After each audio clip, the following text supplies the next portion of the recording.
It's that time again for another not-so-normal gaming podcast, featuring your hosts, MrTechnoSqueek. Don't make me angry. You wouldn't like me when I'm angry. Nostalgic Dan 1. Everything I feel is in this sword. Good. Come on! And Quick Freeze 4. Don't worry.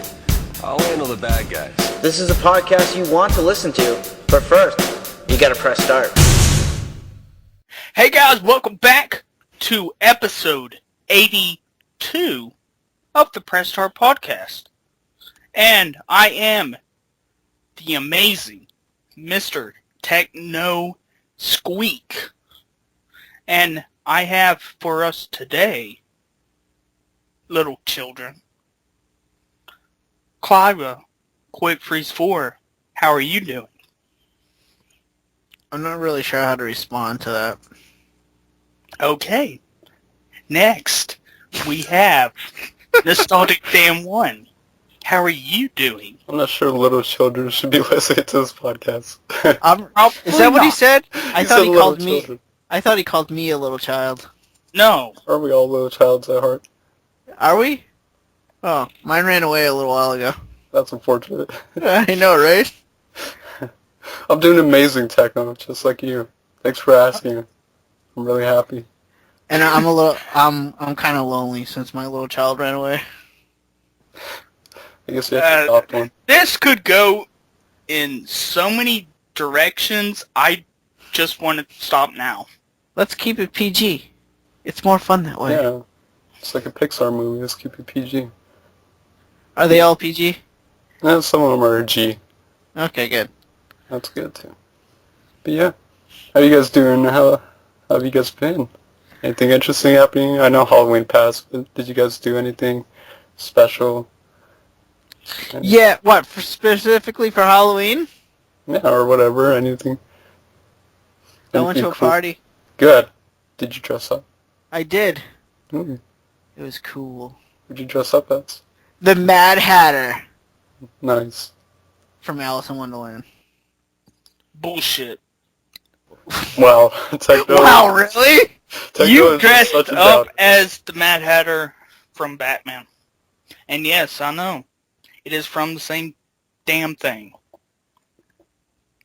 Yeah. I don't know where I was going with that. I don't but either. There you go. He just called you out, Clive. Like, he just straight up I called know, you out. and he got it wrong, too. That's how funny that was. Techno, what did you do for Halloween?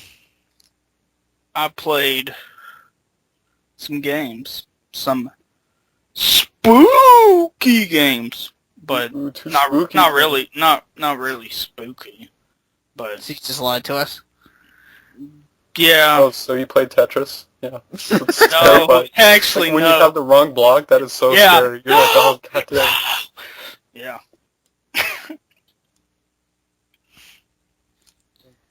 So I had fun. It was interesting because I had class obviously on Thursday, so I was walking around campus, and there's still people who dress up for Halloween, and they're just walking around campus in different outfits. The best one I saw though was this guy dressed up as Jack Skellington from The Nightmare Before Christmas, because he was actually walking around on stilts, so he was like super tall, and he had like his outfit was ridiculously nice. Like, it looked scary accurate. Like, he was super tall, and he had like the mask. It was awesome. I saw a bunch of Attack on Titan costumes for some reason. I guess that's becoming a thing. And I saw Ness. I saw someone dress up as Ness from Earthbound, and that made me happy. Yes. I was like, yes, only I probably know who the hell you are, but I'm so happy. It was Well, other people know him from Smash Brothers. That's true. Yeah. I don't know. It was fun. It was weird just having, walking around and seeing like all these people dress up as different things. Let's see. Some of the costumes I saw. One of my friends went as like this big pitcher of beer. Let's see.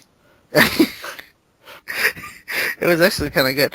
Another one I saw was, I didn't know this person, but someone like dressed up as like a pregnant zombie, and like had made it so like the like a little zombie baby was like bursting out of her like her chest or her stomach. I was like, oh, that's kind of cool. Actually, it was pretty good. Actually, let's see. Who else did I see? I saw Batman, which was okay, I guess. Couple of, like, like slutty like that's the thing about Halloween. You can Oh basically take, man, like, everything and make it slutty. tell me about it. I'm like, okay, a lot of those, but yeah, nothing too like fantastic. Well, bringing up slutty, gotta mention ASU has had a new story out, but some girl just went to a Halloween party naked, like completely naked. I guess she was, I don't know, she was going as a nudist, I guess. But it's like, go figure, that's ASU, making us look good. That was the thing. That's definitely ASU Halloween time, that's the thing. What'd you dress up as, Techno? Little Sonic? Little Sonic going fast around the neighborhoods, getting that candy? Nope. Did you give out candy? Nope. Oh, what a jerk. Did you give out, Wait, like, what? apples or something? No, Were you that guy? I didn't You were give that out guy. anything. Oh, what did you do then? You just played video games all night? Yep. Really? Did you even have any candy? Did you have candy yourself? Yeah. I had a big ass tub full because all the other people that were here gave out the candy. And I just stole them. Whenever. That doesn't sound like you have the Halloween spirit there, Techno. Yeah, you just stole candy from kids. You just admitted. No, Just not admitted from that. Oh, man. kids. You hunted them down. You beat them in the kneecap with your soda bottle. No. Well, If I was skinny, I would have liked to dress up as wow, I just forgot his damn name. Batman, Bob. No, Bob the Builder. no. I No, thought you were gonna that's say that- Bob Barker. That would be the best. I want to dress up as Bob Barker. Get the long ass microphone too. Dude, there's no way in hell you could be Bob Barker. He has to take off the beanie. Oh, I want to be Bob Barker. Wears beanies. That's one thing. Like what would be your ultimate like Halloween costume if like money was no object and you can create the best Halloween costume you could ever think of? I don't know. I'd probably go as Yuri. That's super realistic Yuri. I think I could pull that off. Or an awesome Charmander outfit. That'd be the best. Shit. With Like a little glow fire, like his tail glows and stuff like that. It'd be super sweet. No, you have all the money in the world. You can actually have real fire on your tail. Then I'll do that. It could be dangerous. Someone might not want to be by trees or anything flammable, but It's probably a good idea, yeah. go shopping at the propane store. Let's see. You could have a sweet Mega Man costume, like a light up Mega Buster and stuff. All the Yeah, I want to be something scary though. time. Mega Man's pretty scary. He's terrifying. How is he scary? He's terrifying. He has that Mega Buster and he blasts bad guys. Charmander doesn't has care. a stupid tail on fire though. He's scared. That's scary. Oh. It's terrifying. No, you know what I want to be? I want to be like, if money was no object, I want to like, Soundwave from the original Transformers. Shit. With like real like... You could actually transform and shit. That'd be awesome. Yes, without like breaking any bones or anything. Yeah, I want to be Soundwave from Transformers if like money was no object. And I want tapes to like pop out of the chest, the compartment area, the tape deck. So that would be my ultimate Halloween costume. Techno, you didn't say yours. Little Sonic. No. Amy or something. No. Could be Vice from Skies of Arcadia. Yeah, that'd be pretty badass. You could be Bob the Builder with like real live bulldozer action. No.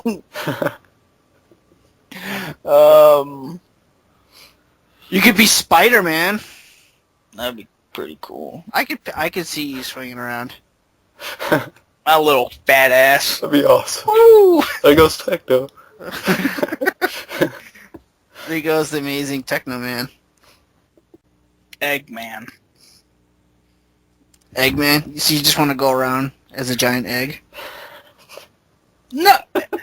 Oh my! I'm not even going anywhere. I'm not doing that. No. Should have said Dr. Robotnik. Yeah, I see, know. I should have, but Doctor... Doctor...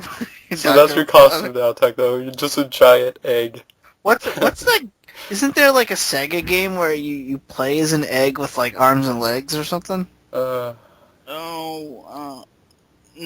Doesn't he like dig or something? Digger, is that his name? Digger? I don't know why I'm thinking of Howard the Duck all of a sudden. no. For some reason, this Sega Genesis. You know what? You know what that reminds me of is that one character from the show Garfield and Friends. The egg. The little egg that never hatched. Yeah, Oh yeah, I remember that thing. but I can't think of anything like that. I mean, the closest thing I can think of is Billy Hatcher. Oh, I love that game. You should go as Billy Hatcher. And I can push you around. I could be... you could be the egg. No, but You can be the egg. so you would be Billy Hatcher. Yeah, and then you would be the egg since you're Eggman. Yeah, that'd be awesome because he could just I'll put just like toss you down the street. he could just put like the little rooster things on his beanie and just. You know. Oh, that'd be the best. I know. See. There we go. Techno, come out to Arizona. Let's do this. Next Halloween. It's a plan. We'll get all the candy. Okay, so what do we got? So our ultimate Halloween costumes are Soundwave, Robotnik, and Charmander. Charmander. Or Yuri. Or Yuri. Okay. Epic. Yeah. I want a boat that can fly. You want? Why wouldn't you just get a plane? I think that'd be a little bit more safer. No, dude. Because you can't do It barrel popped with rolls. spice. Oh, I was about to say, you can't do barrel rolls in a boat that flies. It'll fall off. What if I put in seats? Oh, And so seats? I would think it would have seats. You don't want to stand up in your boat. You might tip it over.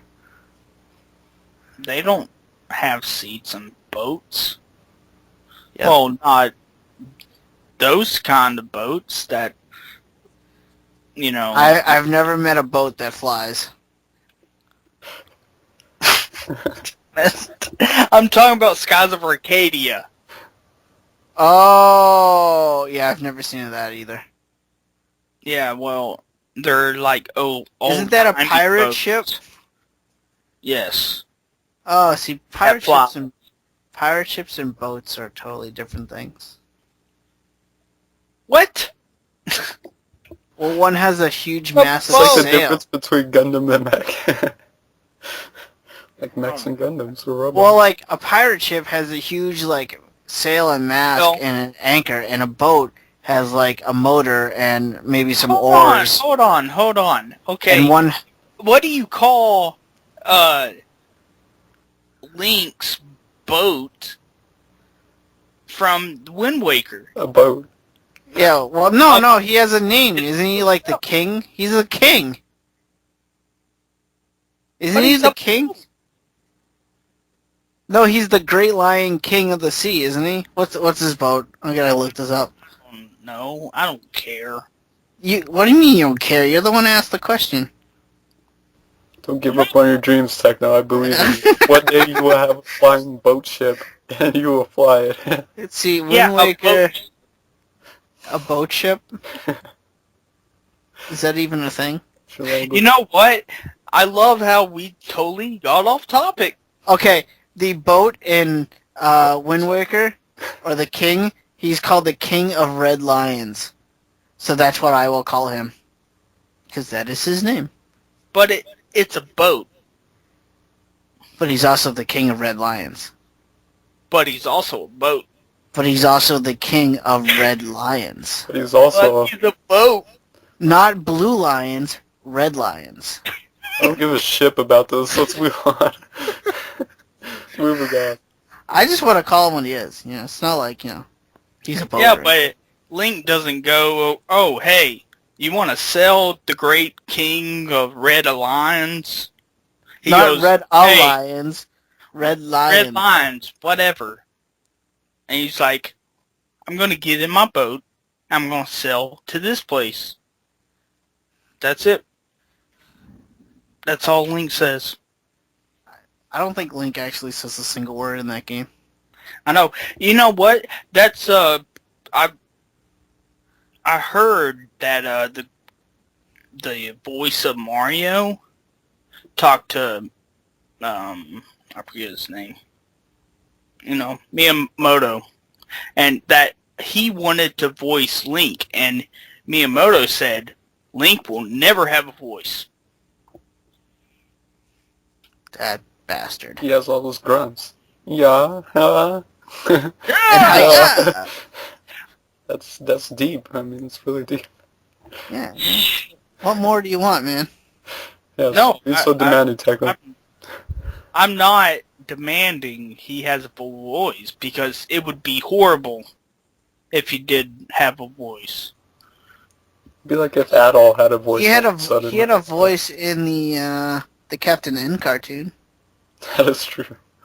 Yeah, but And on the Super Mario Bros. Super Show. And let's not forget about some of the most important Zelda games of all time, the CDI ones. no, That is true. Well, see, there you go. those weren't made by Nintendo. Yeah, No, but Link, the character was called Link, and he talked. So, Link is forever to say the words, "Excuse me, princess." I'm surprised Nintendo hasn't made that a reference in like a newer Zelda game yet. That Just for the hell of it, you know, see if anyone picks up on it. Actually, you know what? Speaking of like Link, though, I was just watching was it Pop Fiction on game trailers, and they were talking about this one town in Final Fantasy 1 and 2, the Dawn of Souls or whatever, and you go to this gravestone and it says Link is here. Yep. Or Link lies here or something like that. It was like a stab at Nintendo. I'm like, oh, that's hilarious. I miss that. The golden days of just taking stabs at each other. Yeah. It was also back, I think on the Famicom, it actually says the main character's name from Dragon Quest. Yeah, Edric. Yeah, Edric, and then they changed it or whatever. Yeah, for the GBA. Yeah. Yep. Good times though. So, want to move on to some news? News. Yeah, you know, those news stories aren't gonna tell themselves. If they did, that's kind of weird. But Why don't you go ahead? okay, so for all my niche gamers out there, I have some confirmations of some upcoming more niche games coming out next year. NIS America confirmed 2 games recently. They confirmed Hyperdimension Neptunia PP. This is a PS Vita game, and it's essentially like Hyperdimension Neptunia characters mixed with like Idolmaster gameplay. If you're familiar with this game from Bandai Namco called Idolmaster, you manage idols and you have a singing career, and it's kind of like a music rhythm game at some points too. So like I said before, I really want a Vita, and this is kind of part of it. There's like so many companies are just jumping on board with the Vitas, so I really want to get that soon. But I'm looking forward to all these upcoming games.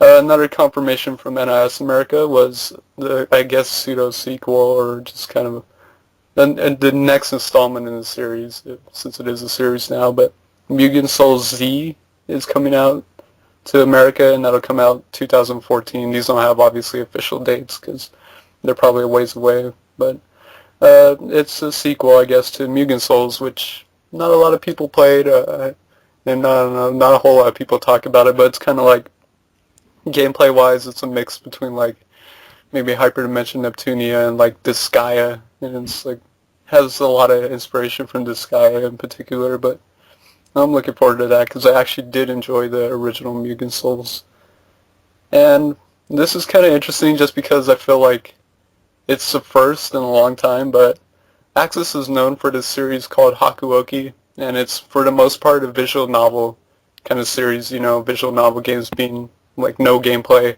with the exception of like making some choices here and there, but just reading. But this is interesting. They've announced for the release of Hakuoki's Stories of Shinsegumi, but interestingly enough, it's for the PS3, which I think is really interesting, because for the most part, visual novel games have kind of stayed on the handhelds, like the 3DS, PSP, and stuff like that. But if you look in Japan, they have a ridiculous amount of visual novel games on the PS3. It's crazy. And I think part of that is because it's slightly less of a risk to put out a visual novel game on a handheld. It's a little bit more of a bigger risk to put it out on a home console. So, but I think this is interesting. Hopefully it kind of sparks some more interest in visual novel games on home consoles, because I would really like that. And that is, I believe, well, it has a release date of to be announced, but I'm assuming next year as well. And Europe, you guys are so lucky. I have yet another exclusive collector's edition for you guys. So if any of the European listeners out there should know Game is a main distributor and main store in Europe. But they have confirmed a Bravely Default Deluxe Collector's Edition, and exclusively at Game, so if you want to pick it up, you have to get it there. But it says, with the eagerly anticipated launch of Bravely Default on the 6th of December fast approaching, Nintendo of Europe today, this is a while ago now, unveils the contents of the Bravely Default Collector's Edition, a premium edition of the critically acclaimed role-playing game from Square Enix. So the contents include Bravely Default, the game, Agnes figures, so a figure of the main character, a deluxe art book, and 34 AR cards, because the game has a bunch of AR cards, and the original soundtrack. So that is awesome. Like, if you're in Europe, I would totally order this, and I'm super jealous of you guys, because like, it looks gorgeous. Like, it doesn't look like they're skimping out on anything. The figure looks nice. It looks like it's a nice sizable art book, and just a really pretty set, and it comes in a really nice box too. So I'd jump on that. It doesn't say the price on here, but I'm sure you guys can look it up on probably Game's website. But that's for Europe, though. Keep that in mind. It's exclusive to them. So I think that's really awesome. I'm really looking forward to Bravely Default, but I would love a collector's edition like this, but nothing has been confirmed for America. When does that game come out? For us, not till next year. Okay. But it's coming out in Europe in December. So good for them.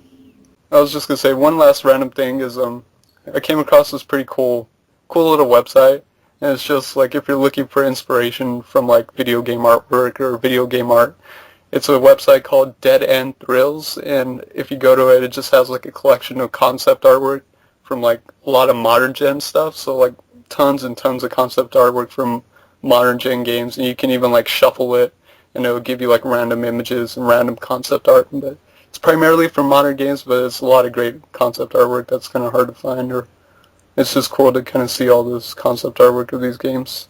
Some really great stuff, so that's it.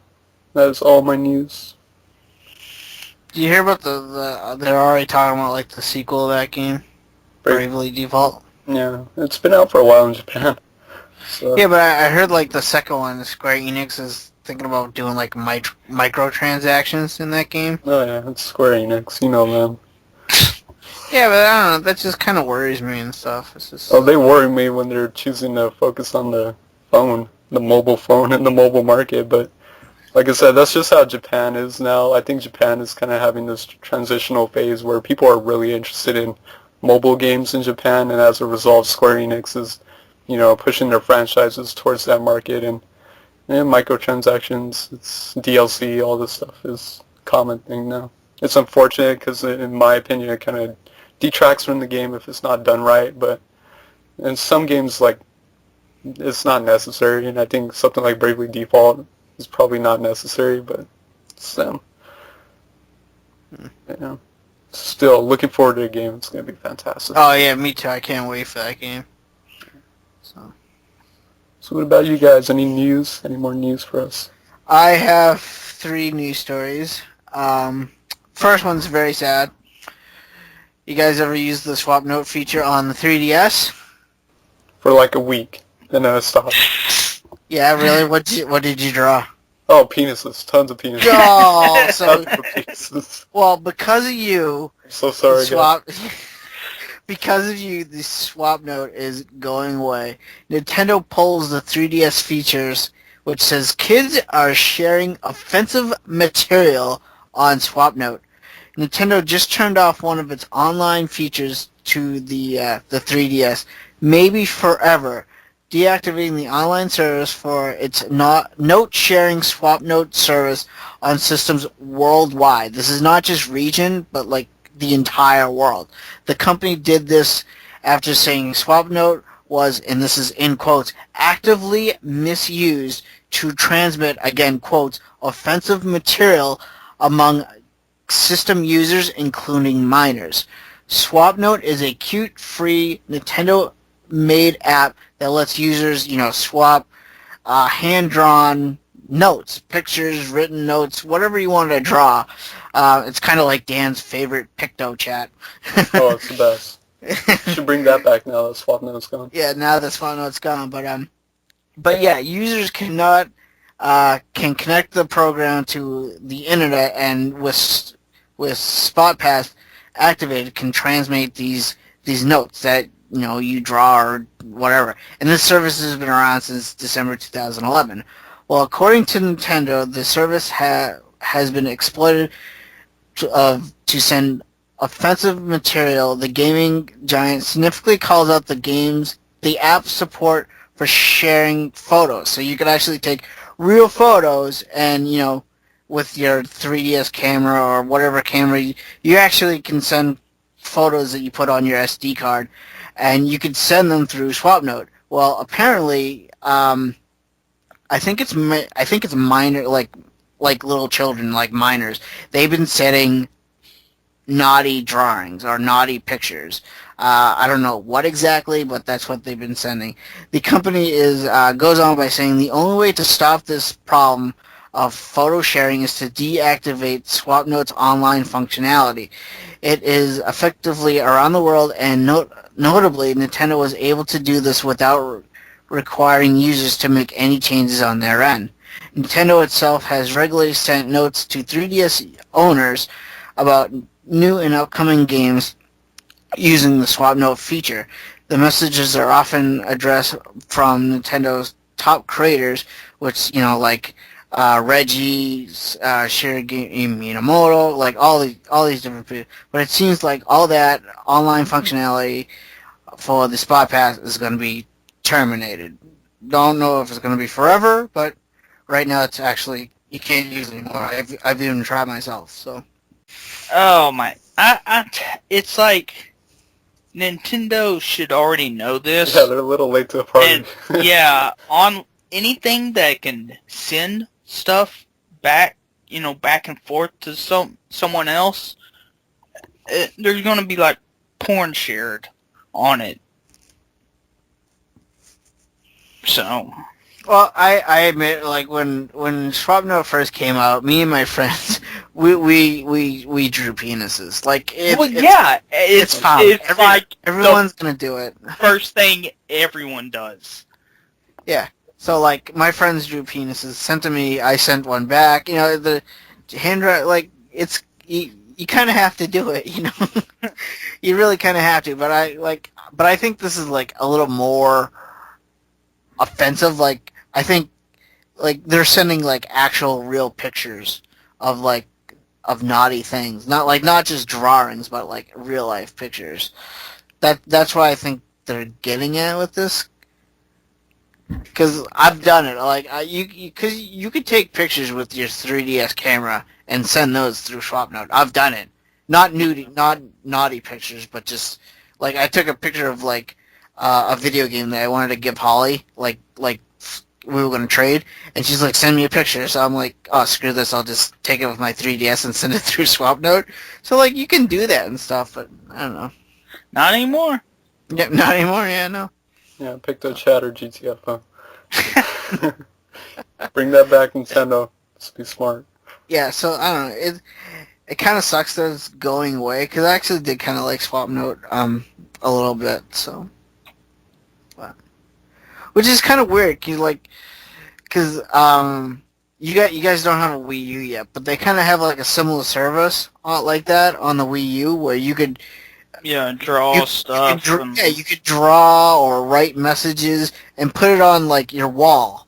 And you know what stops people from doing that? You know, like I could go on my Wii U and draw like a penis and put it on my wall. But I think, yeah, I know. But like, I don't know. But doesn't like Nintendo monitor the Wii U a lot more heavily than the 3DS? Well, they didn't moderate the like original Wii at all. So the Wii U, I think they're really strict on it. Like if you did something like that, they probably have it down in like a couple minutes. No. Alright, maybe they probably have moderators and stuff like that, which is probably why you don't see it too much. They probably have people who go through and look at stuff to see if it's offensive. Yeah, probably. Yeah. Okay. You know, this is like their like first real online type of console. Well, never forget. R.I.P. SwapNet. R.I.P. SwapNet. Never forget. But I have another news story here. Also for the 3DS, Sega is re-releasing Sega Genesis games on the Nintendo 3DS. A bunch of them are hitting the 3DS's eShop in late 2013. I have a list of 8 games here with release dates. The first 2 up are going to be 3D Space Harrier and 3D Super Hang-On. That's going to hit the eShop November 28th, 2013. 3D Sonic the Hedgehog and 3D Alter Beast is going to be December 5th. 3D, this one's for you, Techno. 3D Echo the Dolphin. No, that's the best I don't want it. I gotta buy that. That's amazing. Okay, 3D Echo the Dolphin and 3D Galaxy Force 2 on December 12th. And the last one for this year is going to be 3D Shinobi 3. Oh my god, that's the best one right there. Boom. And 3D Streets of Rage on December 19th, 2013. That's probably going to be the one you buy, Techno, right? Shinobi? Yep. I don't know. And Echo the Dolphin. Yeah, Echo the Dolphin. I kind of already own it on like 3 other Well, buy them all again. Yeah, buy them all again. Show your support. Sega needs your help. Help them out. Capcom needs help. Oh, then help them out. Send them a check in the mail. You guys really need this more than I do. We messed up. Oh my god. You guys need this. I don't know, I might actually get Alter Beast and maybe Streets of Rage. Now, if Streets of Rage was online, oh, that would be amazing. Oh, if Echo the Dolphin was online? Yeah, multiple dolphins swimming around. But it's not a Team Deathmatch. multiplayer game. Team Deathmatch. Team Deathmatch. Oh man. Yeah. I don't know, like if it was Sonic the Hedgehog 2, I'll get that one, but it's only the first one. I don't really like the first Sonic the Hedgehog. I like the second one though. It's fucking hard. The first one. I don't think I got very far. I think I only got to like the 5th zone. It's been so long since I played it. Well, there's not really that many zones. I don't even remember. There's like Green Hill, Marvel Zone, which fuck that zone. Starlight Zone, which I think is like one of the last ones, and I can't remember the rest.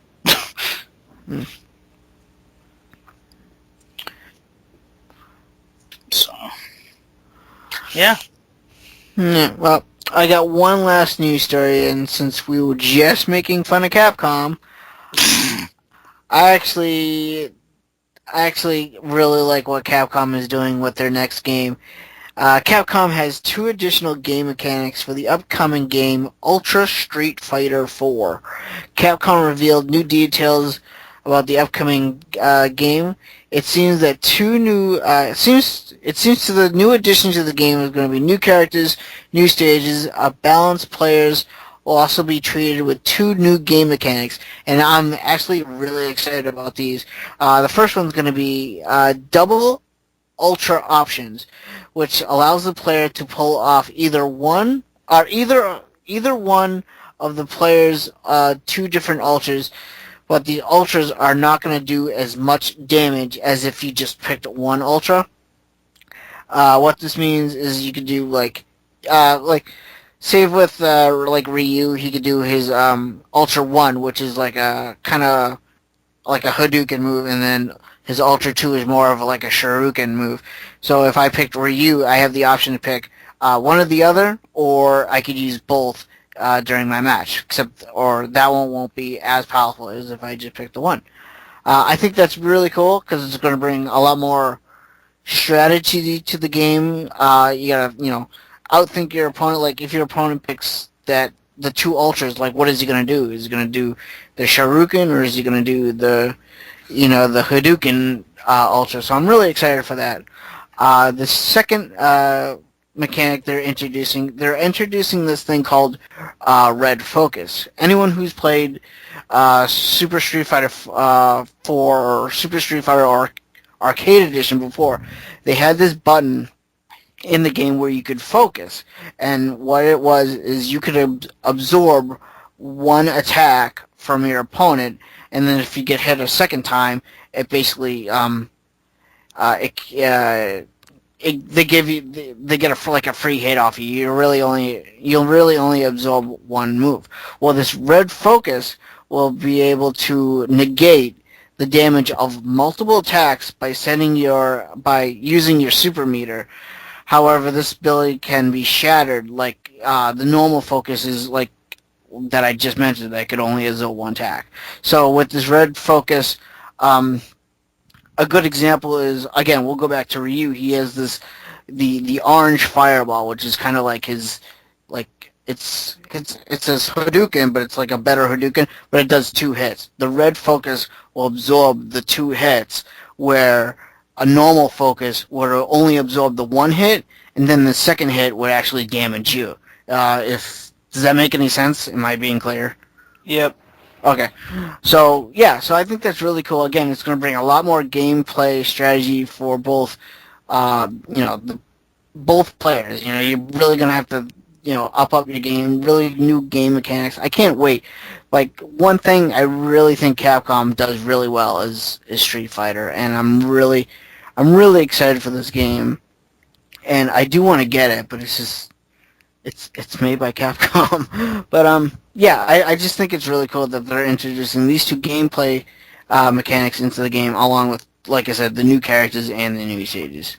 So, but that is basically all the news stories I have. So, Techno, what do you have? Well, before I get to my news stories, I've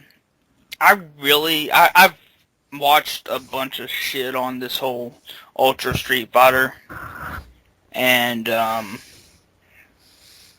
really hope the Red Focus turns out to be like a parry, like in Third Strike, because I was a big fan of Third Strike. I love the whole parry system, and yeah, so that's my thing on Ultra Street Fighter. I really hope it's not Ultra Street Fighter 4. I hope it's just Ultra Street Fighter. No, it's Ultra Street Fighter 4. Damn it. Why is that damn it? I don't know, like, Ultra Street Fighter 4, like, Come on, man, it's Ultra.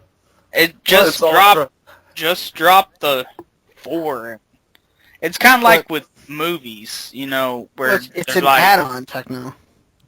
Yeah, I know, but most people are just gonna call it Ultra Street Fighter. Yeah, that's probably true. You're gonna have to get that Techno, that way you can practice and get more MLG at it. And go Oh to Evo. yeah. Oh Evo, yeah. And represent. destroy everyone. I'm looking forward to that. Yeah, that will never happen. I believe in you. But my news stories. Muramasa Rebirth's PS Vita upgrade to VanillaWare's excellent hack and slash platformer on the Wii will receive additional content starting next year through the Genroku Legends DLC. Now, I don't know how to pronounce the people who made Axis. Is that how you pronounce? It's AKSYS. You're right. Axis. Oh, That's how okay. it's pronounced. Axis. Yeah. We'll add a series of 4 episodes starring 4 new characters, and hopefully all the new characters are women, because I like that. And the DLC was initially announced as a Japan exclusive and will launch there on November 7th. The first episode is called Fishy Tales of the Nico Mata. I hope I said that right. And centers around a prized tea set that must be delivered to the Shogun in Edo. Edo, E-D-O. There you go. Ha! I rhymed. Very good. Fishy Tales stars Oki, O-K-O, I was going to say Y, but it's not. It's I. A woman with cat-like claws. Ooh. Meow. And her feline companion, Mike, with 2 eyes, and with whom she can fuse for added abilities. So, yeah. That's pretty awesome. It's like fusing. It's like Batman with Catwoman and Dragon Ball Z. That is a horrible fuse. Like with Dragon Ball Z infusion. No, yeah. It's weird. You're gonna get some like disturbing blue eyes white dragon creatures. Yeah. Oki will have her own specialized skill tree, just like everyone else. And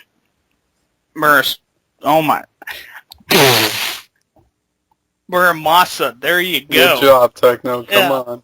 I don't know why I'm having so much trouble with that. But, yeah, with Muramasa's Rebirth's forging, wow, I can't speak today. Forging. I believe in you. Heart of the cards, man. Believe me. Do it. System where players will use souls and to craft new weapons, all that good jazz. So there will be new, bad guys to slay and new characters to meet, and all of which will be inspired by Japanese folklore. So yeah. I really like how you just said the whole thing. You kind of sounded like a movie trailer. Yeah. Trying to hype it up. That was actually really cool. It's pretty hype. Yeah. That's good. Once Fishy Tales is completed, Oki can go into the base game and take on its bosses. So, there you go. And no, the other 3 stories or episodes have not been released. I don't believe it says nothing about it here. It just says about the first one that will be released. So, there you go. I can't wait till Black Friday. I'm going to get that Vita, and I'm going to be like, yes! Yes. Yes! Yes, yes. Yes, yes, Yeah. yes. I need a Vita too. I need to get one. Because, you know, Ease 4 is coming Oh, I know. later this month. I know. It's going to be I amazing. have that ordered, and I'm probably not even gonna have a Vita by then. Oh well. Yeah, me neither. I'll definitely get one for Christmas. If I don't get one Black Friday, I'll definitely buy it for myself Yeah. eventually. All right, so on Wednesday, November 20th, Soul Calibur 2 HD Online will transcend history and the world. That's what they say in the little opening. Whoa, it's deep. Boom. That's deep. That's That's deep. Or to be specific, Namco Europe announced the remastered fighter will be available to download on Xbox 360 and PlayStation 3. Yeah, there you go. It's unclear if that date applies to the US version. Tradition is for Xbox Live Arcade and PSN games to arrive on Tuesdays, but we do have a Euro price of 19 pounds, is it? yes, Or pounds. euros or whatever? Okay. It's either British pounds, probably. Oh, okay. Say quid. Yeah, Quid. and Whatever. quid. Which ought to translate to a US tag in the $20 region. Hell, I would pay $20 for that. I mean, you get to beat people's butts online with Spawn. Yes, and yes, I know it's sad. Link is nowhere to be found, and I know that hurts a lot of people's butts, but, you know, what you gonna do? Nintendo doesn't like sharing anything with anyone. Yeah, obviously. It took down Swapnote. Yeah. No sharing. Wow, I never... Oh my... That No sharing was allowed. amazing. That was amazing. I never saw that coming. Thank you. I'm here all night. I'm here all night. Yeah, so... You know, yeah, the absence of the GameCube guest Link is upsetting, but understandable, of course, because Nintendo doesn't like to share. But PS2 and Xbox returnees Heihachi and Spawn do at least feature, as the name suggests. This tale of souls and sword will internally retold in high definition with support for online versus play. Yeah, I don't know if, like, Heihachi is, like, exclusive to PS3 and 360 gets Spawn, or if they're both going to be on both versions. Because I really want to get it for PS3. Just because. But you want to play as Spawn? Yeah, I want to play Spawn. Because I could care less for Heihachi. He's an old fuck. That I don't even care about him in Tekken. But yeah, anyways. Sony revealed next month's PlayStation Plus lineup, announcing that subscribers will receive a slate of free games for the PS3, PS Vita, and the PlayStation 4 in time for the International Turkey Day. Who the hell says Turkey Day? My grandmother. No. Well, there you go. Confirmed.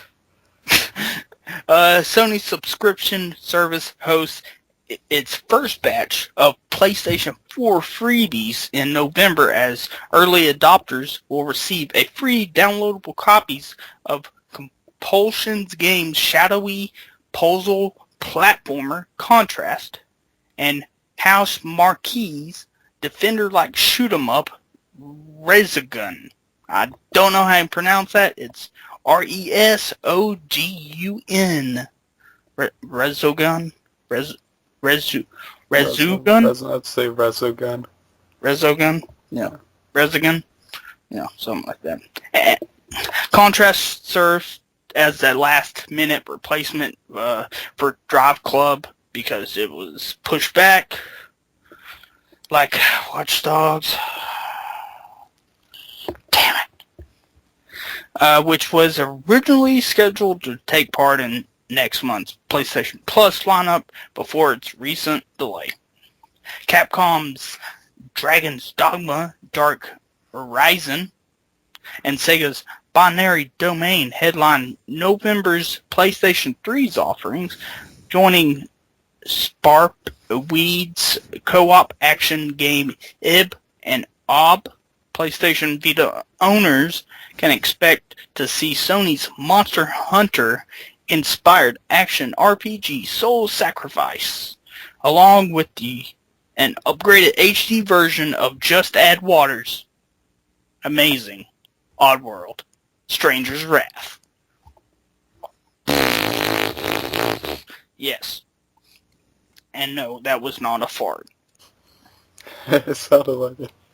PlayStation Plus and members in Europe will receive Konami's Metal Gear Rising Revengeance in next month's package, along with Remember Me, Oddworld Stranger's Wrath HD, and MotorStorm RC. Yeah!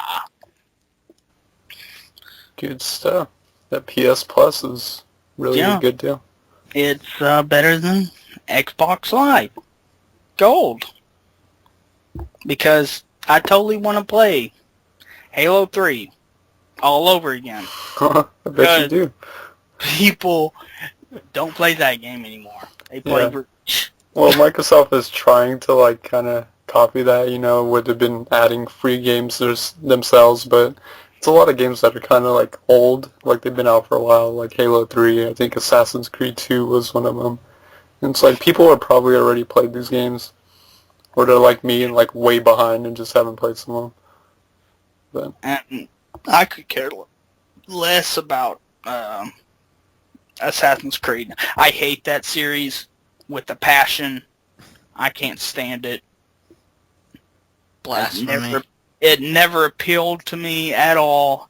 It felt boring. Yeah. But I had fun with it, throwing guys off roofs. That was pretty much it. I love the series. Yeah, I played the first one, so I'm a little biased, but I do want to still play number 2. Give it a chance. If I don't like that, then I just won't play any of the other ones. well, here's another PlayStation news story. PlayStation Store now supports PayPal funding on the PS3.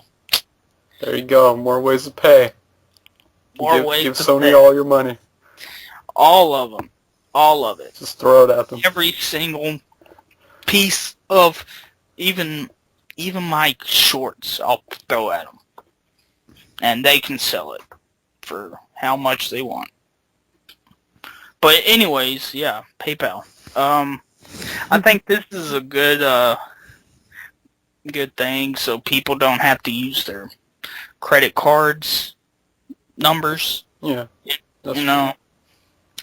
And it would,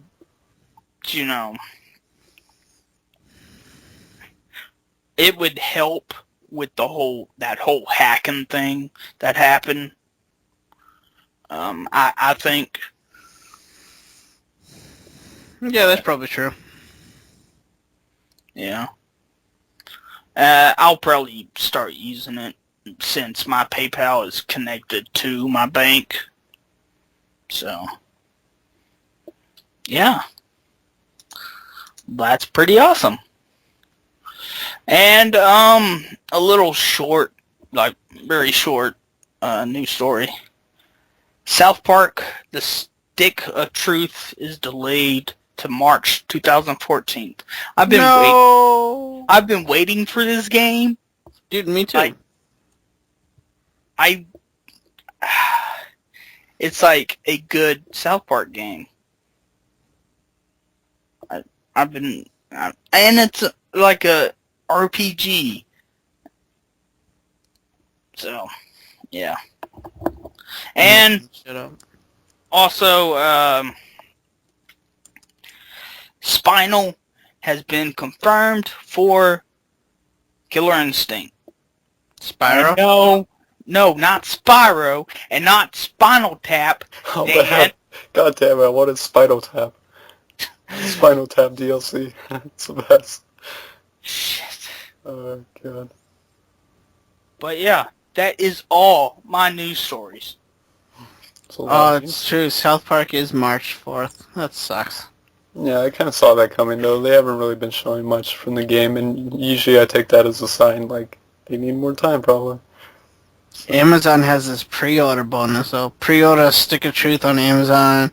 You get the Stick of Truth Ultimate Fellowship Pack for the PS3, 360, or PC. Fellowship Pack is one of the pre-order packs. So choose your class and pick your perks. Oh, it's a Necromancer Sorcerer to increase fire damage. So you get him. Okay. Yeah. That's kind of cool. That's unfortunate. Oh, well. Yeah, it sucks. I got the Wizards edition that comes with that Cartman figure. Can't wait for that thing. Yeah. Well, if they need time to make it a better game, I guess. Better Have than you seen, just like- rushing it out. Have you seen like pictures and gameplay of it? It looks freaking just like the show. Yeah, it's ridiculous. It's like really uncanny, and even the dialogue and everything. It's gonna be a good game, hopefully. I guess that's all our news, right? That's all our news. I believe still? so. Yep. Have you seen this Titanfall Collector's Edition? Oh, is that the one that comes with like the mech statue or whatever? Yeah, it comes with, let me see, it comes with a full-size hardcover art book, a full-size schematic poster of Atlas Titan, the game, and then it comes with a Titan statue, 18 inches tall, handcrafted with over 300 individual parts and featuring a battery-powered LCD lighting. But the whole collector's edition for this thing is $250. Yeah, that's ridiculous. Like, that's I know, I was pushing just it. like, That's really pushing it. wow. Yeah, I saw that. I didn't know how much it cost, though. That's ridiculous. It was just under like, you know, under the area where like customers who also bought. I was looking at the Yeah. South Park game and it said customers who also bought Titanfall, and I said $200. Clicked on that. I was like, Yeah. holy shit! I And saw then that. That's ridiculous. yeah, and even like, that's like twice as expensive as like the Assassin's Creed 4 a limited edition, and that came with the that one came with more shit than the Titanfall. Like the Assassin's Creed also came with the statue, soundtrack, a flag, I think like an art book, a steelbook case, and I think like something else that I'm forgetting. But like for like this half the amount, you get more crap in the Assassin's Creed than you did the Titanfall. Like shit, dude. Sounds like they're kind of milking it because it's like, oh, check out this sweet, huge figure we got with like 300 parts. It's super expensive to Yeah. make, you know? Not, It's like, yeah, you know what? give You it- know what's gonna happen is like by it's gonna like be discounted. Give it no time. yeah, like after Christmas, it's gonna be like $60. You know, it's gonna be like Yeah. ridiculously cheap. It's one of those because like the bigger you go as a collector's edition, the more space it takes up, and like stores simply don't have that kind of space. Like that's why they usually, you know, they'll clearance those huge collector's editions just to get rid of them and make space for like more stuff. I know they did that with like the Call of Duty one, which had like the RC in it and stuff like that because it was just gigantic box. And they do that with a lot, so yeah, I agree. Give it time. If you're interested in that, I'd probably wait. You could probably get it for like half the price later on. So, guys, the time has finally come To end the podcast, good. I gotta go to bed early. for us to raise our swords. Our Yeah. penises? What? For You what? can, but keep it in your pants. Okay, good. To raise our shiny little top hats and like metal cars and, you know, and place them on the board Wait, hold on. and play Are a round of you Monopoly. getting married? I want to be the thimble. No, not for like 6 months. But no, Monopoly. So guys, Monopoly is a thing, don't you guys agree? It's like a game that takes forever to play. I'll ball your asses. I've never finished a Monopoly match, honestly, because it just takes too goddamn long. Like, it's fun, but then it winds up taking like 4 or 5 hours or something. Honestly, I love Monopoly, but I fucking hate Monopoly. Exactly. My brother, my brother is the Monopoly god. I don't know how he does it, but he gets every single property, wins every single freaking game, and the games take 5 hours. I'm just like, nope, I don't want to play anymore. Yeah, You know what? If me and my cousin are playing, he will make the game more of a, trying to rip people off and trying to Is he the banker? tag team, trying to, start a team like, hey, Hustling the money. yeah. When you're not looking, it's like, shit, where did my $100 bill go? Like, he'll be like, dude, I'll totally sell you this for that, and here, we can totally screw this guy over here, and I'm like, wow. But one game that is longer than Monopoly, Risk. Oh, Jesus. My God.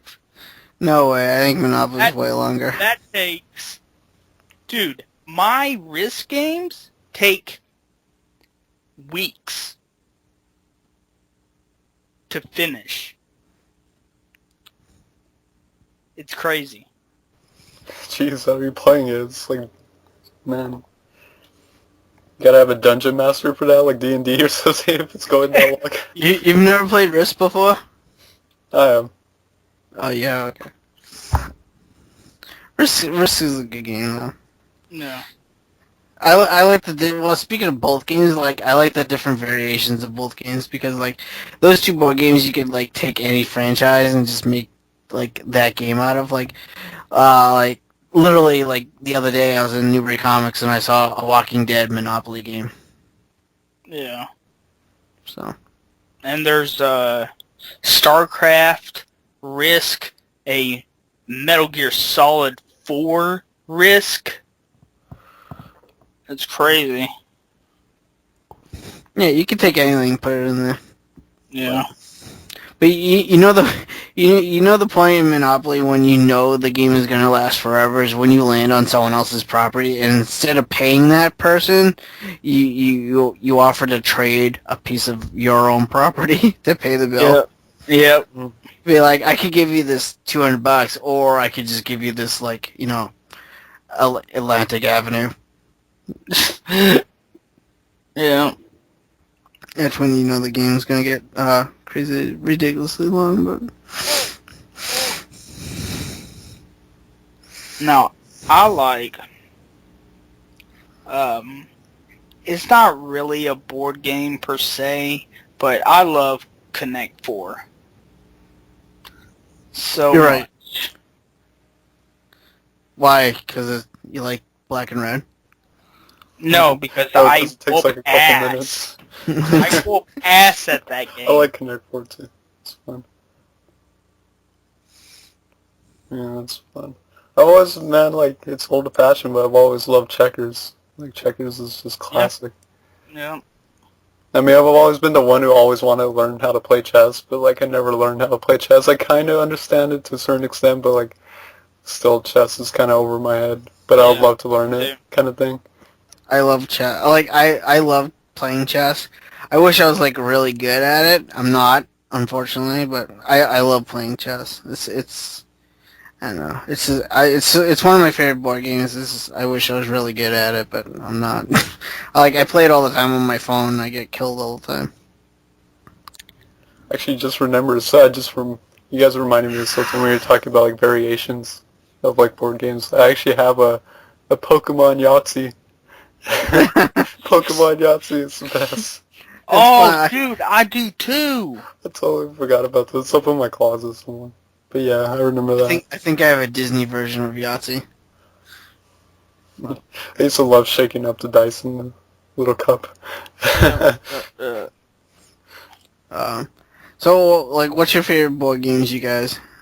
Like, I still like Monopoly, even though it takes forever, but it's just, you gotta be ready. You know, there's gonna be some blood, sweat, and tears. It's grueling. You gotta set aside, like, your whole day, basically, but it's fun. Just, like, that's the, in general, thing I like about board games is just getting people together, you know, actual people together in a certain space, sitting around a table or something, or on the floor and just playing a game. Yeah. That's half the fun of it. I like Scrabble. I mean, Scrabble is kind of classic. I feel like anyone can play that and jump in. And unless you're playing against like some English major or something, or someone who's like a guru, like extreme vernacular. It's like, no, look that up in the dictionary. It's a real word. It's like worth 10,000 points or something. It's like, so you use two Z's and like an S and a Y. It's like, I don't care. But yeah, Scrabble's fun. I used to play. Oh, Uno. Uno's classic. Oh my! About Uno. Yes, Uno. My classic. That game right there. Other So much than fun. Connect 4, I will rock your world. If Uno was a girl, I would rock her world. I challenge you Boom. to a duel, Techno. Oh, right. Duel. Do it, dude. Webcams. So we gotta meet like halfway somewhere, like in Texas or something, in the middle of nowhere to play Like Uno. the Great Uno Tournament.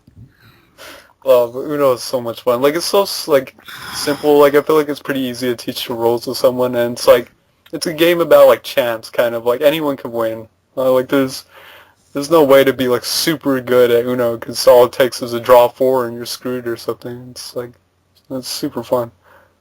What else? I used to have a South Park Uno, which they added a extra card in there. It was like another draw four, but had a different type of rule set. It was a dead Kenny, and I can't remember what you had to do, but yeah. Life. Anyone play Life? I like Life. I've never played Life. Yeah. Life. It's a fun game. You guys ever heard of this game? You probably haven't. It's kind of old, but ever play this game called Omega Virus? Mm.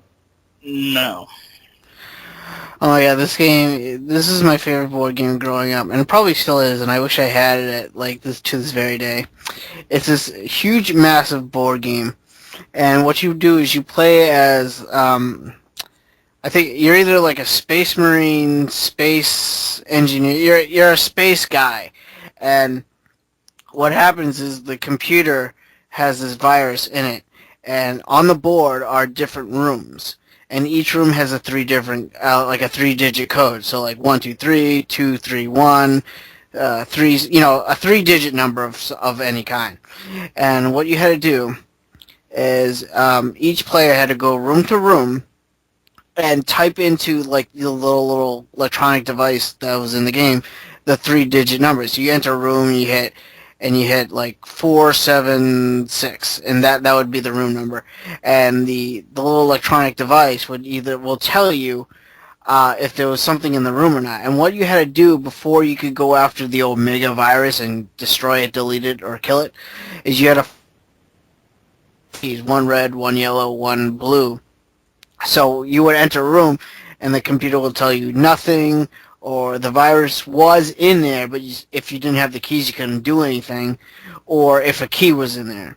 So basically, like the whole thing of the game is going from room to room to find the 3 different keys, and then you could take on the virus, because without the keys, you couldn't destroy the virus. And I think you could actually steal the other players' keys if you were in the same room as them. I'm not sure. It's been so long since this play, but it was like my favorite game ever when I was growing up. I wish I had it now. Omega Virus. I'm gonna look on eBay right now because I think that's the name of it. Did any of you guys play Clue? Yes, I have. Yeah. I haven't. Yeah, I yeah, have it yeah. still. It was fun. You hide the evidence and stuff like that. Oh, I found it. $30. Holy shit. I guess like I don't know. I guess it would count as a board game because you had to like play it on the ground or a table. But I fucking love Jenga. Remember Jenga? Oh The my blocks. god, You just yeah. stack it and you keep like taking turns stacking it until someone like fucks it up. I So was much fun. horrible at And then you that. pull the blocks out and it's like super tense because you're like, oh my god, oh my god, oh my god, I got it. So, Jenga was fun. That was I'm classic. trying to remember some others. You know what I used to have that is actually video game related? Back when the e-reader was the thing. Oh man, RIP the e-reader. But they came out with like a Mario Party card game. Like you bought the pack and it was for the e-reader. But it came with like a kind of like a paper thing that you lay out and you played it and you kind of went around the board. But then like at certain things you would have to like use the e-reader and to like play a game, and then like they were games that were designed to go with the actual like kind of board game. So it's like you and your friend would compete on this like little e-reader game. Whoever got the highest score kind of thing. It was weird. It was interesting though. I like the cards and all the artwork on them. They were cool. I sent you guys a link to Omega Virus. This thing's cool. I remember this thing now. You actually had like a time limit to play this game. Like you had 30 minutes. I so want this game now. Shit, another classic. Battleship. Come on. Oh I my, love Battleship. yes. You suck my Battleship. You saw my Battleship. F9. It's like miss. It's like bullshit. You have to call them out. It's like bullshit because they're like, being all shady and trying to move their ships and stuff like that. Yeah. Or they try and be assholes and put their ships diagonally or something. That was always messed up. Those were fun though. That was classic. Dude, you remember Mousetrap? Yeah. Mousetrap was another one of my favorite. We always used to like just build the Mousetrap and just play. Like we would build the whole thing and then we would just go around the board anyway. Like we would never play it. We would never play it right, but. I want this. Yeah, so many great board games, huh? It's kind of... I wish I could still play some of them today. It's just like, it's kind of hard to get people together. Yeah. I mean, have any of you guys played probably one of the oldest ones that's been around forever and just epic and people really get into it, obviously, but kind of the granddaddy of them all, D&D. I have. Yes. Yeah, it's kind of like the ultimate board game. I've never played D&D before. I played, me and my friends we used to do this, like, Star Wars role-playing game, it was just like D&D, but it was Star Wars related. So, it was kind of fun. Like, I made this, like, anti-hero Jedi, and I would slowly use, like, dark side powers, because I kind of, like, secretly wanted my guy to turn evil, and I would never, tell anyone. So, like, every time I did something, like, evil, my friends are like, are you sure you want to do that? That's going to give you, like, a dark side point. I'm like, yeah, but it'll be totally badass. Don't worry about it. And, like, because I really want my guy to be evil at the end of it. I would love to start playing D&D again, but, like, no, everyone's, like, either out working or, doing something. It's one of those things where you have to get everyone together, and you have to get them together for an extended amount of time, because it takes a while.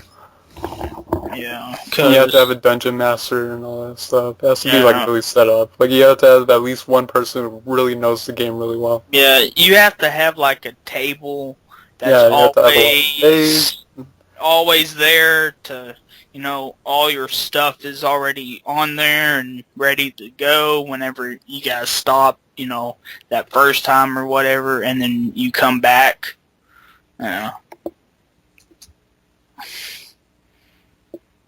So, yeah,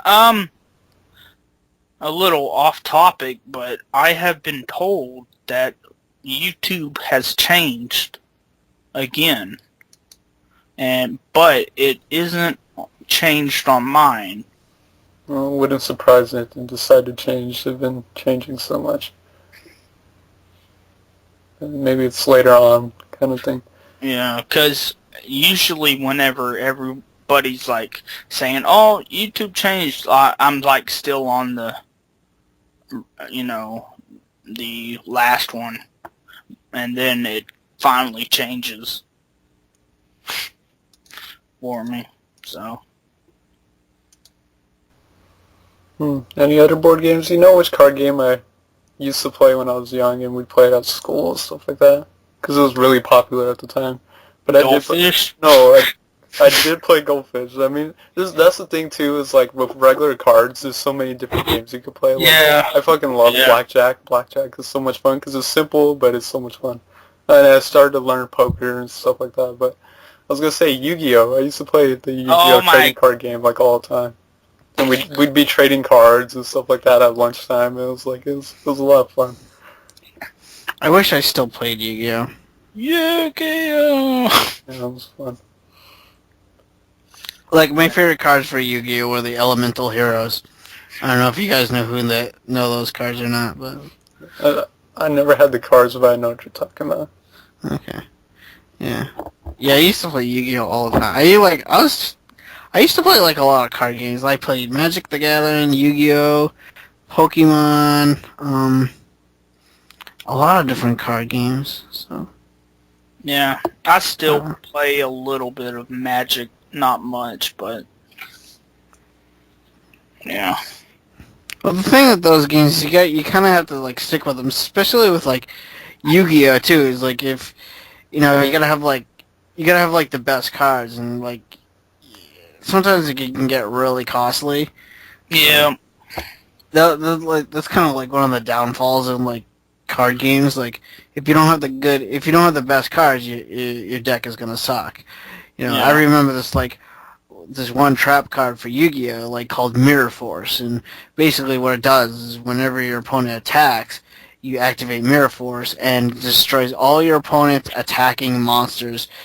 And when that came out, that was like a $50 card. Nowadays, you could buy like a starter deck, and it's in the starter deck, so you pay like $10 and you can get the thing for free, like a common version. But if you wanted the first print of Mirror Force, it was a secret rare, and I think it was in like the Magician set or something. Yeah. But anyway, it was it was a secret rare, and that card went for like $50, and it's just, and there's still cards right now in like Yu-Gi-Oh that are like that go for like a lot more than like $50. Like I don't know, it's crazy. Like, and people spend that money. Like I used to go to like Yu-Gi-Oh regionals when I used to play, and like I played with like people. I had like one of my best friends who we played Yu-Gi-Oh with. He would not make it, like he would not put a card in his deck that was not like a holo shiny. That's weird. Like he would not, like if it was like we'll take Mirror Force. Like if like in my deck I would have the common Mirror Force you could find in like star decks, but my friend, he would have the holo foil shiny card. That ultra super. He would have only those cards. I think the value of like his deck, he told me, was like $600. I was like, that's fucking crazy. Like, but people do that. People take those games seriously. It's crazy. Oh yeah, yeah. I have a friend that used to be like serious. Like, okay, he got back in school whenever Yu-Gi-Oh was big. He had he got $20 a week because he's a single child, and for allowance. And the only thing he bought with that money, Yu-Gi-Oh cards. And he has a fuck ton and he has like 2 sets of goddamn, I forget the guy's name. Exodia. He had 2 full sets of Exodia. It's nuts. Yeah, that was Exodia right there. That's another card. When those 5 cards came out when Yu-Gi-Oh started, each one of those cards was like $50 too, and there's 5 of them, so that's like 5 times 50. That's $250 worth of cards. There was 5 cards, but you can get Exodia now. The 2 arms and the legs are common, but the head is I believe is still rare. I haven't played Yu-Gi-Oh in like forever. I have Exodia, like I have the first print of Exodia, and I really like, and like I was one of those guys like I was willing to pay like a lot of money to get Exodia because I thought, oh man, once I get this set, you know, I can build an Exodia deck and I'll be unstoppable. I really thought that when I played Yu-Gi-Oh when I first got into it. I'm serious too. And then I actually realized how crappy I was at the game, so I switched decks from like I think I went from like Exodia to like Dark Magician or something like that. Yeah. It wasn't a long like I used to play Fiends. Do you remember the card or do you know the card Dark Necrofear? It sounds familiar. I can't picture the card. It was this monster. It looked like a female. It was like a female kind of like necromancer. The picture was, and the way you summoned it was a special summoned, and the only way you could summon is by removing 3 fiend monsters from your graveyard out of the game. And I believe it was a 22 attacker and like 15 defense. And then what happened was, if it died, you could attach Dark Necrofear to one of your opponent's monsters and take control of that monster. It was like that was like my best deck. I love that deck. Before I got into the whole elemental heroes and oh man. Yeah. I remember I went to regionals before with that friend that was nuts about Yu-Gi-Oh, and like he was good. Like he was one of the best. Like we won every single like if the regionals was a tag team, me and him would always win it. And I remember winning Machine King. Machine King? Yeah. Oh, okay. I remember Machine King. Yeah, it was the holographic, you know. Yeah, I remember him now. Yeah. And but my deck was because I was a huge fan. I watched the cartoon, you know, and yeah, I know the season 1 they didn't follow the rules at all, and like all the kids, you know, that I would like face in my neighborhood would go by the show at the time, and I'm like, that's not how you go. That's not how you play the game. And then they finally, you know, made the rules with the season 2. Yeah. Yep. I'm like, thank God, maybe, you know, the kids now know how to play. Yeah, that was one thing with the cartoon. I watched the cartoon too, and I always laughed my ass off when like I remember this one episode where like Yugi had like the Slifer the Sky Dragon. How that card works is like its attack points increase with the number of cards in your hand, and the reason I laughed is the character Yugi played Pot of Greed, which lets you draw draw 2 cards from your deck. But the only way you can do this is in the actual card game. You could only play that card on your turn, but in the TV show, he played that card on his opponent's turn, and I'm like, you can't do that. Like weird. I don't know. I know. Well, that was the thing with the anime. They wrote it so Yugi would always win all of his duels. Part of the cards, man. He had that heart of the cards. You just No, had to say that, and then you magically get the card you needed. It's like, oh, It was yeah. it was the heart of the writer. Oh, man. Definitely is. But I remember when Kaba beat him that first time. Whenever he created the wrist things. Or no, it wasn't the wrist things. It was where it was like a spinning top thing where he's Yeah, it was like the put in the holographic. card. Yeah, and he Yeah, threw it out and start spinning. Yeah, yeah, it was that holographic projector. yeah. But yeah, I was a big fan of Kaiba, so my deck was a Blue Eyes White Dragon deck. Blue Eyes Ultimate I Dragon. had 3 Blue Eyes Dragons. It was awesome. Yeah.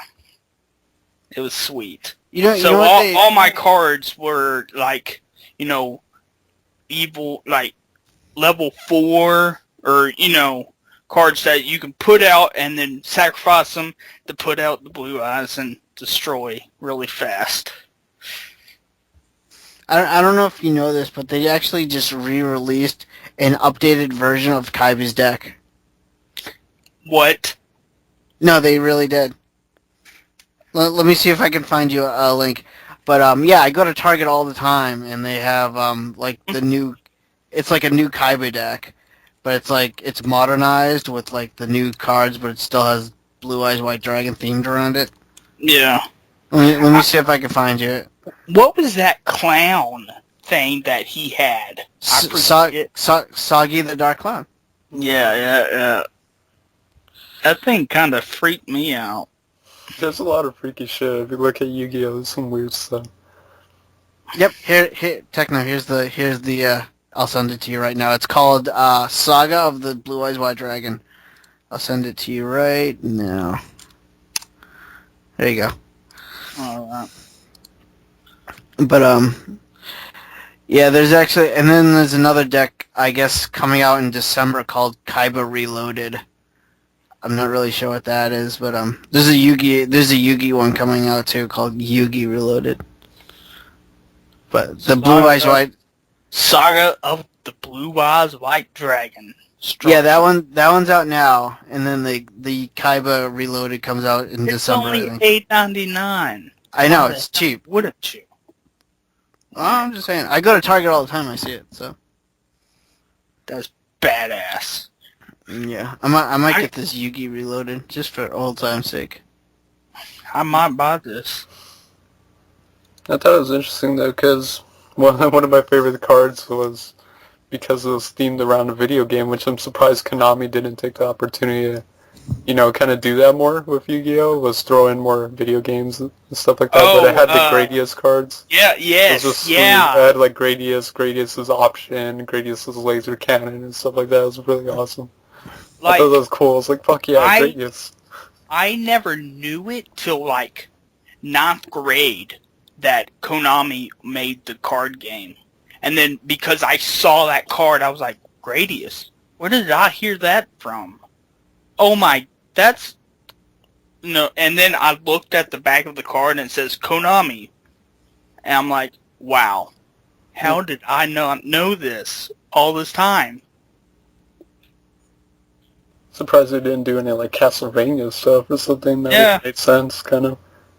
It's all about that Blue Eyes White Karibo. Yeah.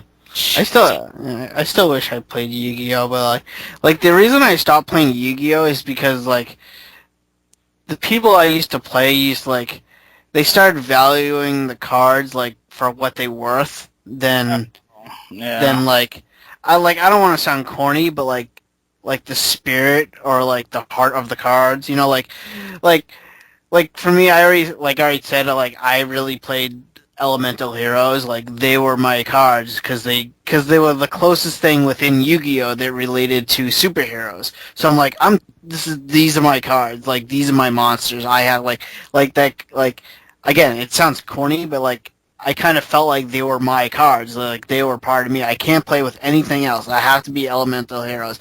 And for a while, the people I used to play with used to call me like the elemental hero duelist because no one else would play with e-heroes. No one else would. They would play with like all the new shit that was coming out, or like cyber dragons, whatever, magicians, zombies, whatever. But like, I don't know, like, but after a while, people were just like, oh, do you have this card? And they would say, yeah. And like, oh, would you trade it? And the next question out of their mouth would be like, what do you value it at? I'm like, really? Like over time, I just found that like a really, really stupid. I'm like, really? Like I already mentioned, like my deck, if I could find a really powerful card and they turned it into like a normal common card, but it still did the same feature as like a secret rare, I would use it. It's just like it doesn't matter like the value of the card. Like if it was a card that was able to help me in my deck, I used it. And it's just like, but like I said, it got to the point where like people started to value like the worth of the card than like what was on the card. It's just like, I don't know. Like I said, it sounds kind of corny, but like, I don't know. I think the only time you should be, wondering about, the price of the card is if you're trying to sell your sets or whatever. Yeah. Well, like I don't know. I can kind of understand why people would like say like, well, what do you value at? You want like an equal trade.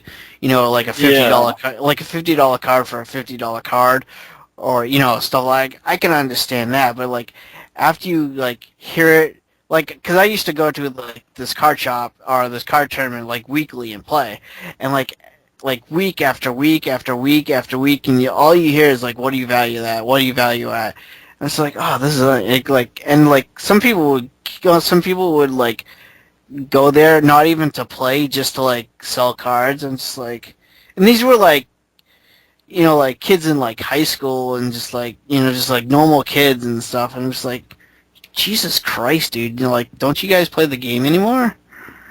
But I haven't played Yu-Gi-Oh! In forever, and I kind of wish I still did, but I know if I get back into it now, it's just like, I would be totally lost. Mm-hmm. Yeah, that's kind of like how I got it, because all these new cards, I've never seen them. I don't know what they do, and I grew up with the original. No, same here. I haven't played since then. Like, I think the last deck I ever bought was when they came out with the Pegasus deck for the original series. Oh, that's really old. Yeah, so that gives you an idea. So, like, and that was the thing is, like, the value, like, back in the day, we just went off, like, was it a fair trade based off, like, what it did? Dude, the card and attack power and stuff like that. Yeah, that's like, was it equal attack power? It's like, okay, I'll trade you that because that looks really cool or something like that. Yeah, that's like what I'm talking about. Yeah, they didn't care about the value of the card. Yeah. Yeah, I didn't give a shit. I just wanted, I wanted monsters that looked cool and dragons stuff like that. Like I wanted sweet looking cards that were strong and stuff like that. Yeah, I'm trying to remember. I think I stopped playing Yu-Gi-Oh! Right around when they introduced Synchro Monsters. And people who, if you don't know what Synchro Monsters is each monster card has a value on it of like different stars. So like Techno was talking about like a 4-star monster. Like a Synchro Monster would be like, if you had a Synchro Monster of like 8 stars, you could sacrifice 2 4-star monsters to bring out this 1 8-star Synchro Monster. If that makes any sense. So it's it's kind of like you're sacrificing 2 cards that equal to the card that you want to bring out. In star power. Yeah. So. And then that's when I kind of stopped, because then they were just getting ridiculous. And now they have these cards called what are they called? They're the black cards. No, I have no idea. Let me see if I can find it really quick. They're monster cards, but they're called. Here's one. Let me click on this. Exile cards. Exes cards. XYZ cards. Exil, is that how you say it? I have no idea. I don't either. Yeah, if you guys played Yu-Gi-Oh, they're the black cards, black monster cards or something. Yeah. Yeah, I'll never forget those tin cans. Dude, they still sell those tin cans too. Oh my god, that reminds me. They're definitely not official, but I used to have a tin can of like Pokemon cards, but they weren't like official Pokemon cards. They just had like pictures of different Pokemons and stuff like Oh, that. But yeah. it came in like a Pokemon tin, and that was pretty cool. I like the tin. Yeah. It was a nice tin. Talking about Pokemon, I had a I think I've said this before, but one Christmas I was into the Pokemon card game, but I never really played it because no one around me played the game. Played the trading card game. So all I did was collect, and I sadly have none of those cards anymore. But I got, I wanted, what was the lightning box or something. And it had on the front, it was a big old yellow box. And on the front, it had a Zapdos. And in it, you had, you got like one of the like rare Zapdos like card, like all holographic and stuff, and it came with others like Raichu, Pikachu, Thunder type. Yeah, like a theme deck or something. Yeah. But it wasn't like it was like stuff you would get like from Magic, like one of those big ass tubes. It wasn't like a deck per se, like how you can go and get, theme or starter decks. It wasn't a starter deck. It was a big box of, here's like a fuck ton of cards and make your own decks, Are you talking about like a booster box? Yeah. I Okay. couldn't think of the name. But Okay. yeah, it was a big old booster box, and it was the lightning box, I guess. And yeah. Well, speaking of Pokemon cards, I'm kind of like you. I used to collect them back in the day, but I never learned how to play the game ever. But it's just because I love the show so much. I knew how to play it because that box also came with like Instructions, yeah, but still, I never cared as a kid. It's just I wanted to have cards with my favorite Pokemons and stuff like that. I still have them. I still have them in an official old school Nintendo Pokemon Pokedex binder, which is pretty sweet. It's like a really old binder, but I still have all my original cards because I collected all the like original first gen stuff, and I have a pretty extensive set of that. I think I probably did buy that Lightning set because I do have a Zapdos and Raichu and Pikachu. I do have a Zapdos though, which is pretty cool. I had like all kinds of stuff. It was just I never learned how to play it. I just wanted to like collect all these Pokemon cards. I had all kinds of cool stuff, and I still have them, which is cool. But yeah. Well, what came in that lightning box was a PC DVD-ROM, like a game. Yeah, I remember those. It taught you how to play. Like you would I play remember like I don't know, Professor Oak or something. Yeah, he greeted you and he's like, "Welcome to the world of Pokemon." Yeah, and I tried to find like a torrent of that same because I wanted to play it again just for shits and giggles, but I couldn't find it. So yeah, Yu-Gi-Oh and Pokemon. and board games. Board games. A lot of stuff in general. Good times. Brings back memories. I wish I could play some board games so, but oh well. So, There's a synchro card of a Blue Eyes White Dragon in that deck. Techno. The deck you gave me the link to. Yeah, the Saga of the Blue Eyes White Dragon. It's called Azura Eyes Silver Dragon. That's probably that is a badass name. Yeah, I'll send you the link, but it's in that deck. If you You buy know the what? deck, you'll get the card. That's what's on the front of the box. Yeah. Is I the sent blue you eyes, links. and I like how they kind of use the old-fashioned blue. Dude, like whenever I was still playing, like we had a guy open up a card shop recently, and I was still playing, Yu-Gi-Oh at the time because I didn't know about the cards. I didn't know new cards were out or whatever because I didn't watch any of the newer shows.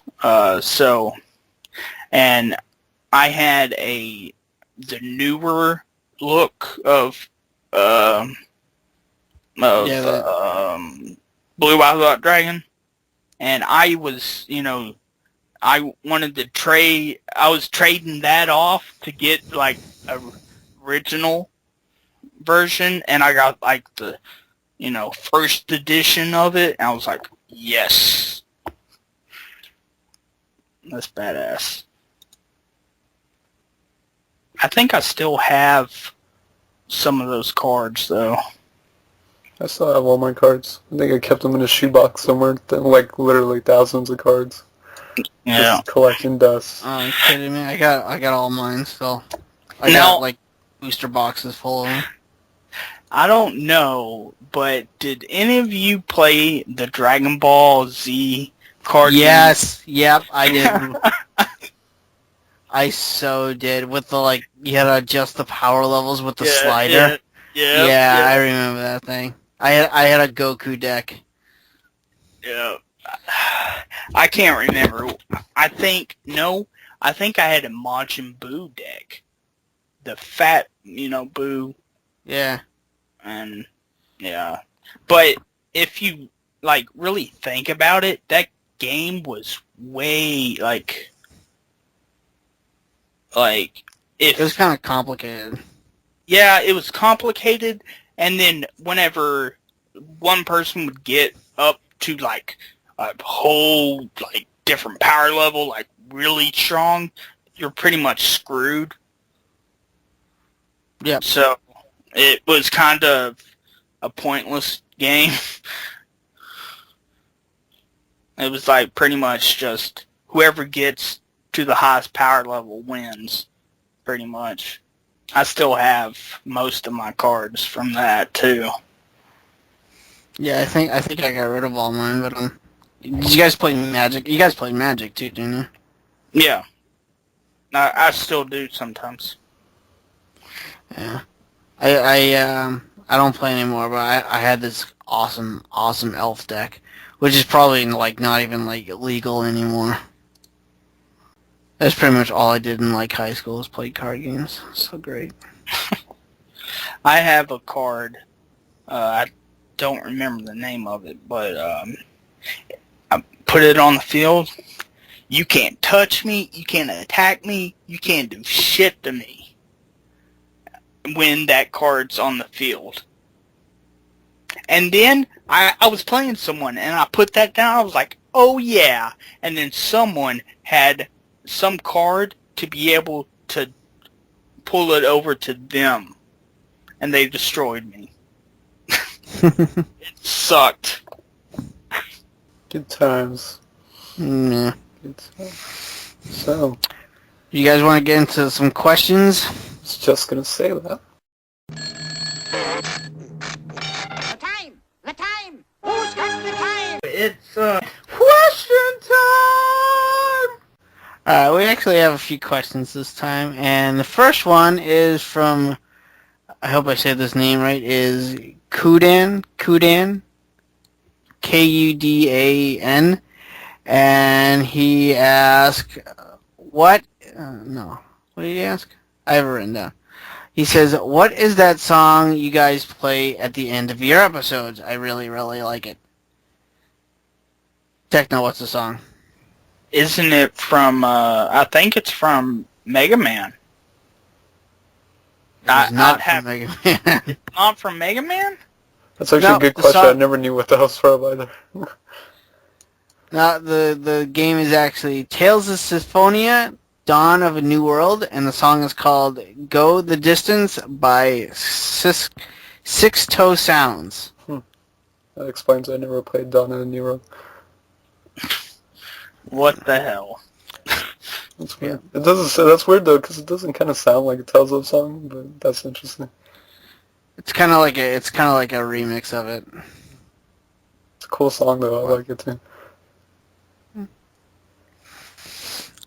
Okay, well, the next person asked a question is from Nick Knack. He says, "Hey guys, I hope I'm not late for this episode.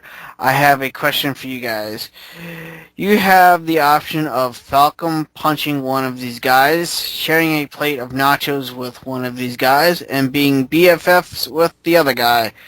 The three people are Steve Blum, Troy Baker, Nolan North. It's pretty much a kill, fuck, marry question, but I changed it so it's more friendly, as you guys can see. Anyways, keep doing what you guys are doing because it helps me get through school." Okay, so who would you want to Falcon Punch, share a plate of nachos with, and be BFFs with? I've already looked at the question and thought of it already. So, I would Falcon Punch Troy Baker, have nachos with, I forget the guy's name, the guy who voiced Drake from North. Nolan North.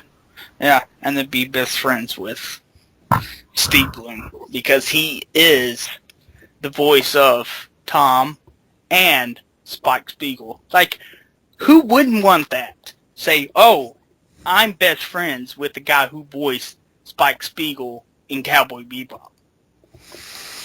Okay, let's see. I would be best friends with Nolan North. I don't know who Troy Baker is, except I've heard his name a few times, so I would share nachos with him. And I have no idea who Steve Blum is, so I would Falcon Punch him. Troy Baker is the guy who... He's a jack of all trades voice actor, basically. He does voice acting for everything. Chances are you played a game with him in it. But now he voices the Joker in the new Arkham Origins. Oh! Yeah, he's super talented. I really like that voice. Okay, so... alright, my answer still stays the same. I would be best friends with Nolan North, nachos with Troy Baker, and then Falcon Punch Steve. Okay, so I'd probably be BFS with Troy Baker because I like his work, including, even though he kind of didn't get credit for voicing Yuri Lowell and voicing other people like Booker DeWitt from Bioshock Infinite, he's just really ridiculously talented. I definitely share some nachos with Nolan North while he speaks like Drake. Actually, he doesn't even have to. He kind of like, I don't know if you've seen interviews with him, but he kind of sounds like Drake, like naturally. Like Nathan, he sounds just like Nathan Drake when he talks. It's like I automatically picture Nathan Drake when he's talking. And I'd punch Steve Blum just because he voice acts a lot of stuff I haven't seen and all that. Okay. Let's see. Okay, the next question is from Jamal. He says, if you guys could make a book full of rules for gaming, what would you put in it? No greasy, cheesy hands is already rules 1. I don't know what that means. Like Cheeto hands, like eating shit and then using your controller. It's like getting all greasy. And I think that's his number 1 rule. We just like what would be some of the rules? Thou shalt not pick any Pokemon starter besides Charmander. That should be like if a major. You guys had a book of rules for gaming. That's a big one for me. So what does he mean? A book of rules? Like rules for gaming. Like it's just like what would be a rule? Like some of the rules for gaming that you would have. Like in general, it could be about anything. Oh, okay. Well, okay. Okay. Well, I used to have this one. I used to have the gold N64 controller, and I was the only one that, like, I would be the only one Yeah, that could yeah, use that yeah, one. yeah. So, okay, that would be my answer. Like, if I had a gold controller, I would be the only one that could use that controller, because that was my controller. Yeah. So, I remember that. I kind of have that one with, like, but, like, switched, which I call the bitch controller. Because I, like, with, like, the 64, I make everyone use the off-brand, controllers, but I keep the, actual Nintendo controllers. So, yeah.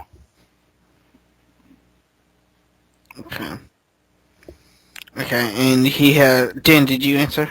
Yeah, thou shalt not pick any other Pokemon starter besides Charmander. It's a rule.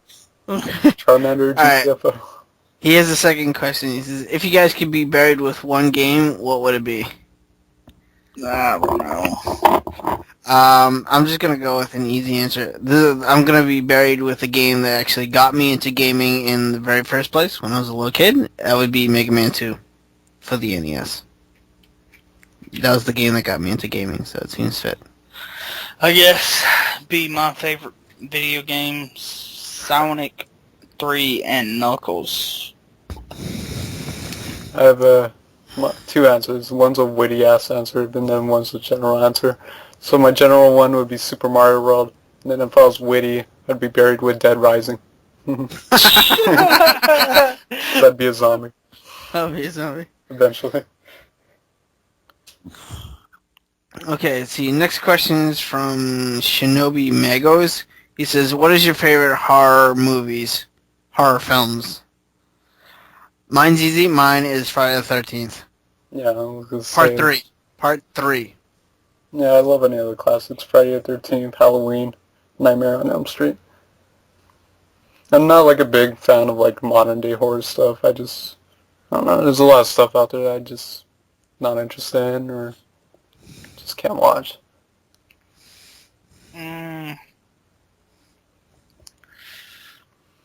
I really, really liked the new Friday the 13th. You know what? Me too. But I also do like the third one, too. Because, it's the first time you see him get the mask. That's the one reason why I like that movie, is he gets his mask. And it was the first movie in that series to be in 3D. Yeah. So, but he has a second question. He says, have you guys ever seen the infamous movie, The Cerberus Film? And I'm just going to say no, and I will never see this movie. Yeah. I don't want to. No, and don't plan on it. That's a good example of like stuff I can't watch. Like there's movies out there I'm like, okay, like people watch that, but it's like I don't want to see people get tortured and stuff like that. Like Saw, like I never had interest in that because it's like I don't want to see people get tortured and stuff like that. Like there's a difference between like violent horror and like slasher films, but then there's some films where I'm just like I don't need to watch this for like 2 hours. It's like I'm fine. I'd rather go watch a comedy or something, laugh my ass off. For some reason, I really enjoyed Saw. I don't know why. I like the first 3 Saw movies. I think it was because it was more. It's not just them being tortured or whatever. The guy had meaning to it. Yeah, but still, it's like for me, I don't want to watch that. Like regardless, it's like I don't see any fun in that. Because that's a big part of the film too. It's just that. Yeah. I don't know. I like the first 3 Saw movies. After that, they went downhill like really fast. Yeah. But okay, well, the last couple questions from is Miguel. I hope I get the name right, Miguel. He says, "What did you guys dress up for Halloween?" Yeah, nothing. I went as the Mad Hatter from Alice in Wonderland. Dan, did you dress up? No. Yeah, I went as a overcaffeinated and stressed out artist. How about that? That's the best costume. Overworked. Like how... It was super realistic, too. I Pretty faithful, if I do say so myself. Okay, his second question is, what is your favorite horror game? I'm going to say two. The first one is Splatterhouse, the new one on the 360. And my other one is, I'm going to say Dead Space 2. Man, I want to say 3. Resident Evil 4, Condemned, and Fear. I've never played Fear. I do like Fear. I agree. Fear I like Fear. creeped me the hell out. It plays with you. It tricks you into thinking it's like a first-person shooter standard, but it's like it kind of plays with that mechanic where it's like, oh, it's a first-person shooter. Got to go scan these rooms really well and watch the corners and stuff like that. And you turn around, it's like, oh, there's someone in that window. Walk away. Oh, okay, they're gone. Yeah, dude. Like, it was so psychological. It was weird. You go, like, you turn this corner and you see the girl, the little girl standing, and you have to walk up closer, and she's not there. Yeah, I remember that fondly. I remember, like, she was, like, kneeling down, sitting in, like, a empty room, and, like, you have to go up to her. But then I just wanted to see if I could, like, quickly run around and, like, see her face. And as soon as I did that, I died instantly. I was like, well, okay, I guess I can't look at her. I was like, I died instantly. It was like, okay. There's so much psychological stuff where you're, like, moving down the hallway and it starts to get longer and longer. It's like, oh, shit, I'm tripping out. Or I remember going into a room and you start to have the walls kind of cave in on you. It's like, oh, shit, no. And then he snaps out of it at the last second. It's trippy. Yeah. It's a psychological game. It really plays with your head. But it's also a first-person shooter with FPS mechanics. I really like Fear. I agree with that. Dude, the multiplayer was amazing. Okay? Yeah, I know. It's, you would think, like, the multiplayer in that game would just be like a quick buck thing type of, like most FPSs now. They just throw in multiplayer. But, like, there was one gun that everyone wanted was the staple gun. Yeah, the nail gun was fucking awesome. Yeah, the nail, yes. Yeah, I love that. That was so, so hilarious. So awesome. Because you'd be like, it's like, you would turn into a ragdoll, and you're like, Urgh! And I would laugh every time. You guys are making me want to play this.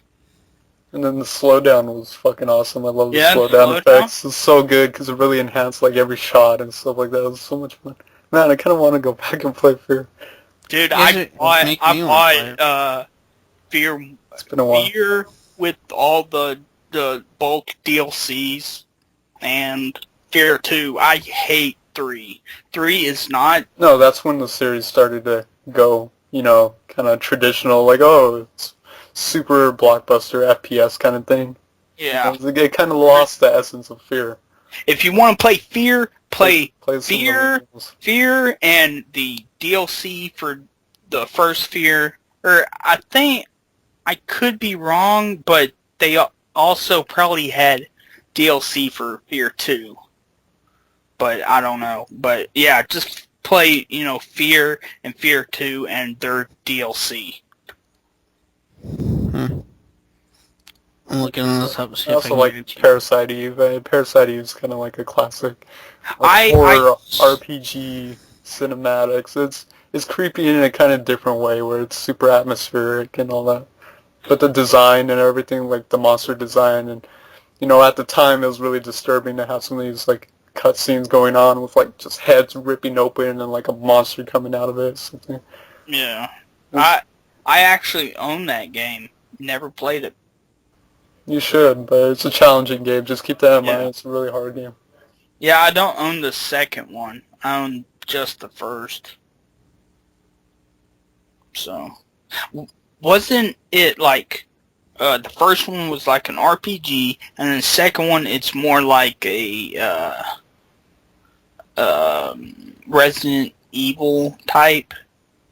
Or am I wrong? I think the one you're probably thinking of is the PSP one that came out recently, which was a pseudo Third sequel, but it's birthday? not. Yeah, the third birthday. That's totally like Resident Evil kind of. It's not an RPG. It's like a third-person action game. And again, it still keeps with the theme though. That's like a balls hard game, but Yeah. it does have like leveling mechanics and stuff like that, and like leveling up your guns, combining different parts of your guns and stuff like that. But it's mainly an action game. Yeah. But yeah, like I remember another thing about Fear.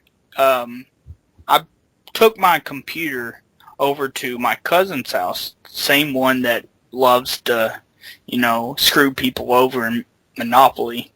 And he's never played Fear, during that time. And I'm like, here's Fear. It's a good game. Play it. And he got to the part, I don't know if you remember, Dan, but there's like these invisible, like, ninja type things. Like, they'll appear once, but they'll disappear and hit you. And he was like freaking out. He's like, ah! That's annoying. Yeah. Yeah, It was awesome. Yeah. Might have to go back to that sometime. Yeah. Check it out. I bought, I think, did I say that already? Yeah, I think I did, but I don't know if I said it was on Steam I bought it, because they had that sale. I think it was the summer sale, or whatever. But yeah, it's on 360, I think? Yeah. Could be wrong. Is the first one also on PS3? PS3? I don't know. Fear? I know Yeah. the original one came out. Yeah. Fear. I'm looking at them now because I'm really interested in buying this. Fear. It looks like Fear is just on the PS3. Fear 2 is on 360 and PS3, and Fear 3. I've only seen the PS3 so far. I know. Fear 3's on 360 also. Okay. But well, I'm just surfing eBay right now. yeah. Yeah, so is the original. The original came out on 360 as well. But yeah, if you are going to play them, I would advise just not even bother with 3, because it's not that good, in my opinion. Well, I found the original Fear for like $10 on eBay. I might get this, Get that shit. or I can get all 3 of them for $40. Which doesn't sound that bad either. Yeah. Well, there's some horror games for you. Okay, well, he has one last question, and he says, has Mr. TechnoSqueek seen Tales of Vesperia? I can answer that for you. No.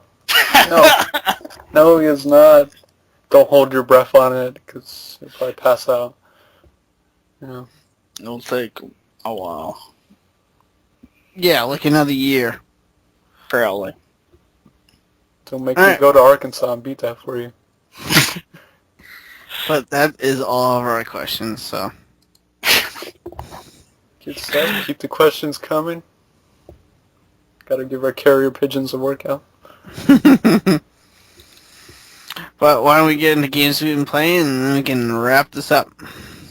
Sounds good. Sweet. Techno, you go first. Oh, let me get his Instagram. Like, Yeah, because I can't remember I'll what. go to his Facebook. But I do remember the first game. I have beaten Saints Row 2. Finally. Great, Good, man. great story. Love it. It's good, and I'm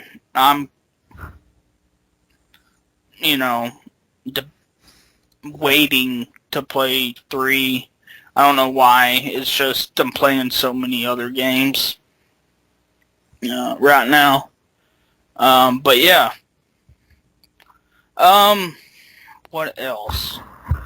I played yesterday for Halloween Castlevania Bloodlines. That is one hard fucking game. I can't beat it. I can't. What else? What else? I played some Street Fighter 4, Super Street Fighter 4. Yeah. Arcade edition. What else? What else have I played? I played a ROM hack of Sonic 3 and Knuckles called Sonic Complete. Sonic 3 Complete. And what that is if anyone remembers, Sonic 3 and Sonic and Knuckles was going to be one full game, because all Sonic and Knuckles is pretty much part 2 of the story. And what Sonic 3 Complete does is it makes it, a full game. You don't, like you would put on put Sonic 3 on top of the Sonic and Knuckles cartridge onto your Genesis. And also, it has some stuff that was going to be, like, originally in it, like, Mushroom Hill. The first stage of the Sonic and Knuckles story, was actually going to be called Mushroom Valley, not Mushroom Valley, and they changed it up, and that's what it's called in Sonic 3 Complete, and which is pretty cool. And they also for some reason they changed up the stage layout, the zone layout, where Flying Battery Zone, I believe, in Sonic and Knuckles, it's the second stage. But what it originally was after you beat Carnival Night Zone, you get on the Flying Battery, and after that you break down that door, the exit door, and you use that as a snowboard, kind of like the first mission in Sonic Adventure 2, where you use like the door, one of the like blades on the helicopter. But yeah, as a snowboard. But in whenever they released Sonic 3 and Knuckles, he just had a snowboard there. So it's kind of more for Sonic 3 and Knuckles fans. It's I would love to have a repo card of it, but no one has made such a thing. So yeah. And I played some Majora's Mask on Halloween. Hell yeah. I played some Muramasa, actually. I've been playing a lot of Wii recently, And yeah, I know, that's surprising.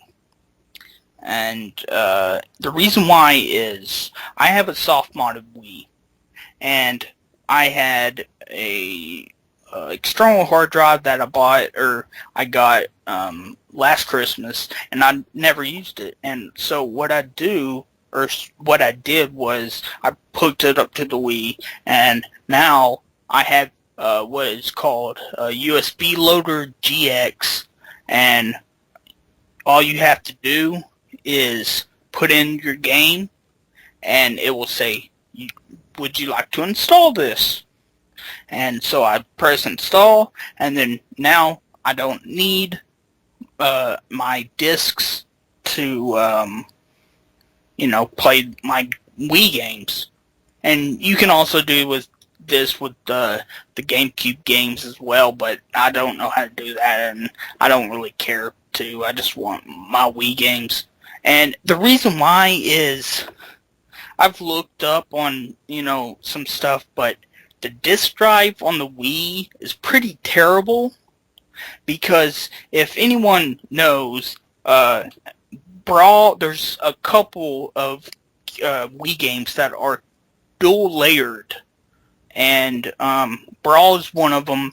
Metroid Prime Trilogy is one of them as well, and the laser in the disk drive for the Wii is pretty bad, and it needs to be cleaned every so often to, actually read the dual layered discs.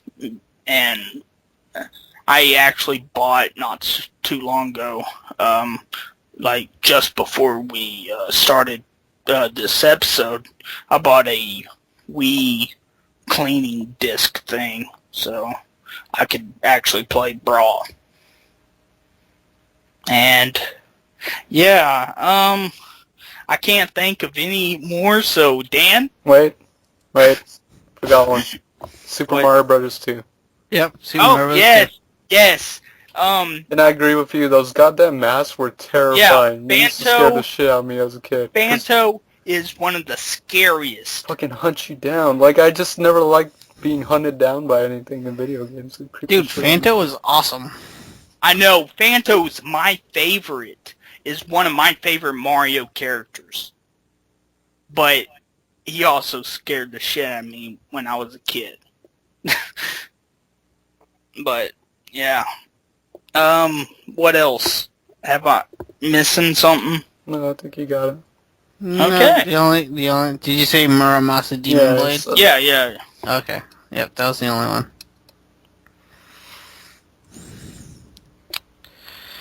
Well, I guess I'll go next, I suppose.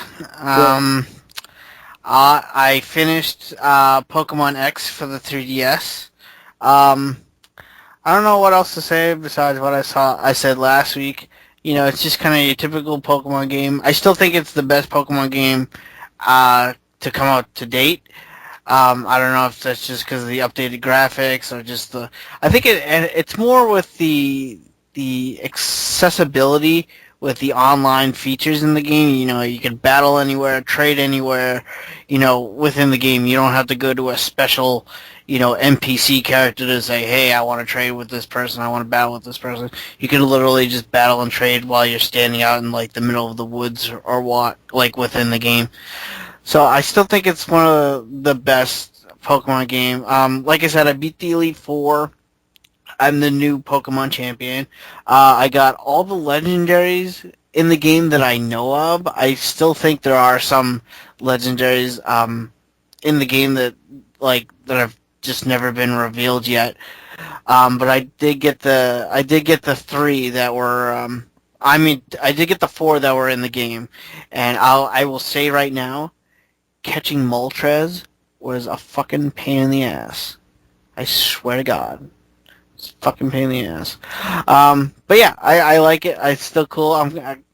I wish there was. I wish there was kind of like more to do in the game, really, because like I said, I caught all the legendaries and just like I'm kind of done with it at the moment. But I wish there was just something to pull me back in, because I really think it's a game that deserves more attention or like more gameplay. But I still think it's one of the best or the best Pokemon game out to come out.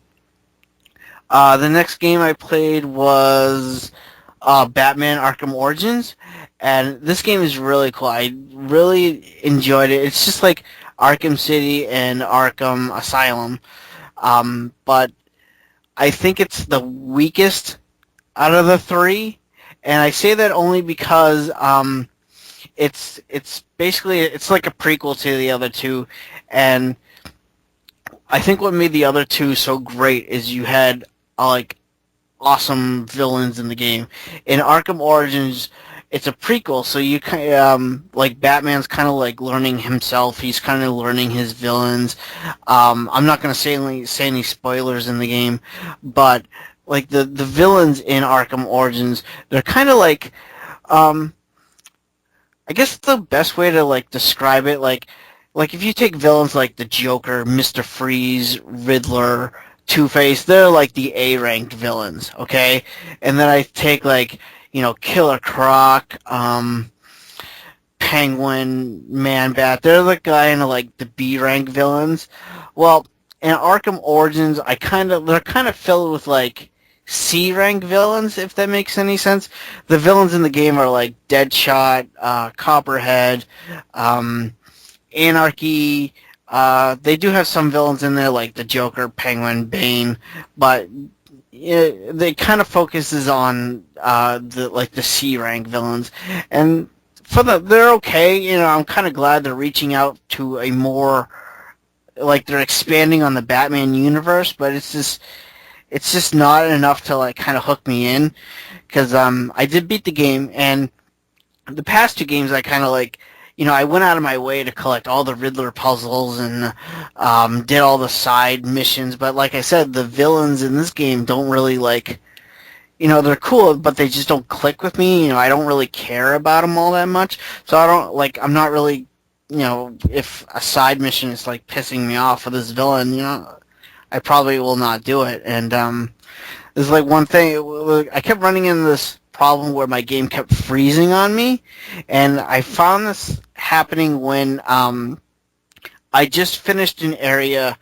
that like had like a lot of like NPCs, a lot of motion, a lot of things happening on the screen, usually after like a fight scene or something. After the fight is done and I go to like leave the area in my grappling hook, my game would freeze. It's not really like a huge problem because the game usually saves after every battle, because you get like experience points for like pretty much everything you do. But like I just found that kind of like a minor annoyance. The Joker and Batman are no longer voiced by Mark Hamill and Kevin Conroy, but the people that they did get them to replace them, I actually find did an incredible job matching their voices up to Kevin Conroy and Mark Hamill. So I thought that was really, really awesome. But yeah, for the most part, it's a great game. If you enjoyed Batman Arkham's Origin, Arkham Asylum, and Arkham City, go get Arkham Origins. It's a really, really great game. I just kind of find it like the weaker in the trilogy. But it's still a really good game. I highly recommend it. And the last game I just started playing, I think like 2 days ago, is Lego Marvel Superheroes. And what can I say? This is kind of like your basic Lego game. They're all kind of like the same. But there's one thing I like. If you guys notice, like, I don't know if you guys played Lego games recently, but like the Lego games started to add like this open world kind of like segment between the story missions, where you have I think they started doing this with Batman 2, where after you finish a mission, you're kind of like in Marvel Superheroes, you're in New York City, and there's a lot of different like side missions. You can go get the gold bricks, but like you have to like run across, or if you're like Iron Man, you have to like fly across town to get to the next mission. And I kind of hate this because there's there's a like if you go to your map, there's a lot of like these different icons to do different things. Like there's maybe like a Lego helicopter, a Lego boat, or like a Lego golden brick, and Lego checkered flag. And for the most part, you can kind of tell what these represent, but for the most part, you can't tell what these represent. And all I'm trying to do is like just continue on with the story, to finish completing the game, and then after I beat the game, I can go back to New York City and just do all the side missions. But if you're in New York City and you go to your map, you can't, like, I'm having a hard time telling the difference between what is a story mission and what is a side mission, because there's no, like, when you go to a map, there's usually like a legend. It tells you what icon represents what, and they don't do this for this game. So, and I did this today. I ran around for like almost an hour and a half trying to figure out where the next story mission was, and I was just like, this is really, really, really frustrating. But it's, well, what can I say? It's your general Lego game. It's not a bad game. It's actually quite fun. The humor in the game is hilarious. And all the different Marvel characters are in there, and they're represented very well. And like for the Incredible Hulk, you can switch between Bruce Banner and the Incredible Hulk on the fly. Wolverine has his regeneration powers. Spider-Man can web swing and wall crawl anywhere he wants, pretty much. Iron Man can fly. Human Torch can fly and shoot fireballs. They do a really good job. Iceman could do his little ice air glide thing that he does. So, and all the characters like represented very, very well. And there's tons of characters. I think there's over like 100 characters that you can play and unlock in this game. So there's a lot of characters. There's a lot of side missions, and it's jam-packed with stuff to do. It's just the problem is, I think, is there's too much stuff to do that it's kind of hard to make out what is what in the game, when, you know what I'm saying? So, but it's a good game. I'm really liking it so far. I'm only about halfway through the story missions. So, but yeah, that's really all the games I've been playing.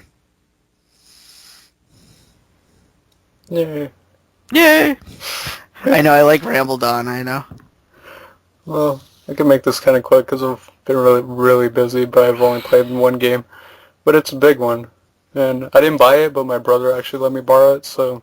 Because it was one of those things where I was probably going to wait till it was cheaper to buy it, but Grand Theft Auto 5... Oh my god! Playing Grand Theft Auto 5, and I played a lot of it, and... Damn. I like it. I like it a lot. I think it's really, really good. And it's more Grand Theft Auto, but it improves in so much areas that, like... The subtler things that they improve, but it's so impressive. Like, it's just so impressive to see such a fleshed out... And I'm talking ridiculously open city. Like, it's huge. I must have played at least, I don't know, maybe 15 hours or so. 10 to 15 hours. And I still haven't seen all the map, you know? It's, like, still huge. But what it's so good at is, yeah, the missions are contradictory. Like, the missions don't really serve to kind of, you know, develop these characters. It's just contradictory. Like, oh, go kill this guy. Go do this guy. But the writing is so fucking good in this game. It's hilarious. There's so much to do. There's like side missions that will pop up, like random side missions out of nowhere, like, oh, help, someone stole my, you know, like a woman will be like, oh, help, someone stole my purse, and I can go punch that guy and get her purse back or something. It's like, but it actually serves a purpose. Like, I've gotten contacts for that. Big part of the game is heist missions, and these are really cool. I actually wish there were more of these, because I think this is where the game really shines. Is obviously Grand Theft Auto 5, you have 3 main characters. That's a big draw, is that it's such a big game. It has 3 main characters, and you can swap between them at certain points, not all the time, but like at certain points you can swap between them. So like if you're on one side of the map, you can swap to someone else and just completely go to them on the other side of the map. But the 3 main characters are pretty good. They all have their own style, even though I think Trevor really steals the show in the game. I think Trevor is probably the best character because he is ridiculous. But there's these heist missions, and like you have to really organize them, and like you have to assemble a team, and you have to pick a strategy. You have to start to get like assemble the pieces to pull off this heist, like stealing certain cars or getting outfits, buying masks and stuff like that. I mean, there's so much depth. Like there's tons of cars, ridiculous amount of cars. You can go online. Like there's so much. There's so much. Like there's so much that's been said about Grand Theft Auto 5, and there's people who say it better. But yeah, it's a really good game. There's a lot to do. It'll take you a very long time to beat everything the game has to offer. But I think where Grand Theft Auto is great, and I think it's often overlooked as to why it's great, is I think it's probably one of the best games that serves as a time capsule game. I say that because, 10 years down the road, 15 years down the road, I can pull out Grand Theft Auto 5 and be like, hey, this is kind of what life used to be like during this time. We were obsessed with technology because you can take like selfies in the game with your phone and stuff like that, stupid stuff like that. Obsessed with technology, overemphasizing technology. The violence is actually, I think, kind of taken more as a satirical metaphor on just violence in general in society, that we're so attached to violent stuff in general. Like we're a really violent culture, kind of by nature. If you ask other countries, well, they're kind of, it's the Western tradition and all that. It's stealing cars, the like glamour, the glitz, and like all this fashion and expensive cars. Like it's just a really good time capsule game that kind of, even the language, the vernacular they use, the way they talk, the way stuff's described. I mean, everything that's in this game just kind of symbolizes, like, in a very satirical way, what society was like during this time. And I think it's a really good kind of time capsule game that shows how we used to be kind of a little weird back in the day, and we'll kind of reflect upon that. So much fun. There's tons of hidden secrets in the game. There's a lot to do. I think the controls are improved. And I don't know, like the gun controls are good, but for some reason I still feel like Red Dead Redemption had better gun controls. For some reason, like I can't explain it. I think it's because it has this auto lock mechanic where like as soon as you aim, it'll like lock on to like an enemy. And sometimes I don't like that because like I want to, precise aim. I want to aim at something specific, but then it'll default onto some guy, and it's like, damn it, I gotta kind of adjust this. That's kind of annoying, and it's like the car controls feel so much better. I mean, cars kind of feel like they should handle, they feel like they're more responsive. So much to do though. It's ridiculous. It's a fun game. If you like just, if you played Grand Theft Auto games before, I think this is a epitome of a Grand Theft Auto game. It has everything you can want. They've taken away some stuff, like, I don't know if you remember, but in some of the older Grand Theft Autos, you could like steal a police car and do like police missions and stuff like that, or a fire truck and do firefighter missions, stuff like that. That's gone in this game. Like if you steal a police car, you can't really do anything special with it. There's no like missions or taxi missions and stuff like that. They got rid of that. And what else? They have properties in the game, which properties were introduced in some of the older ones. But I used to like properties in the older ones because you could have like a bunch of houses with different garages, right? So you could like store a bunch of cars.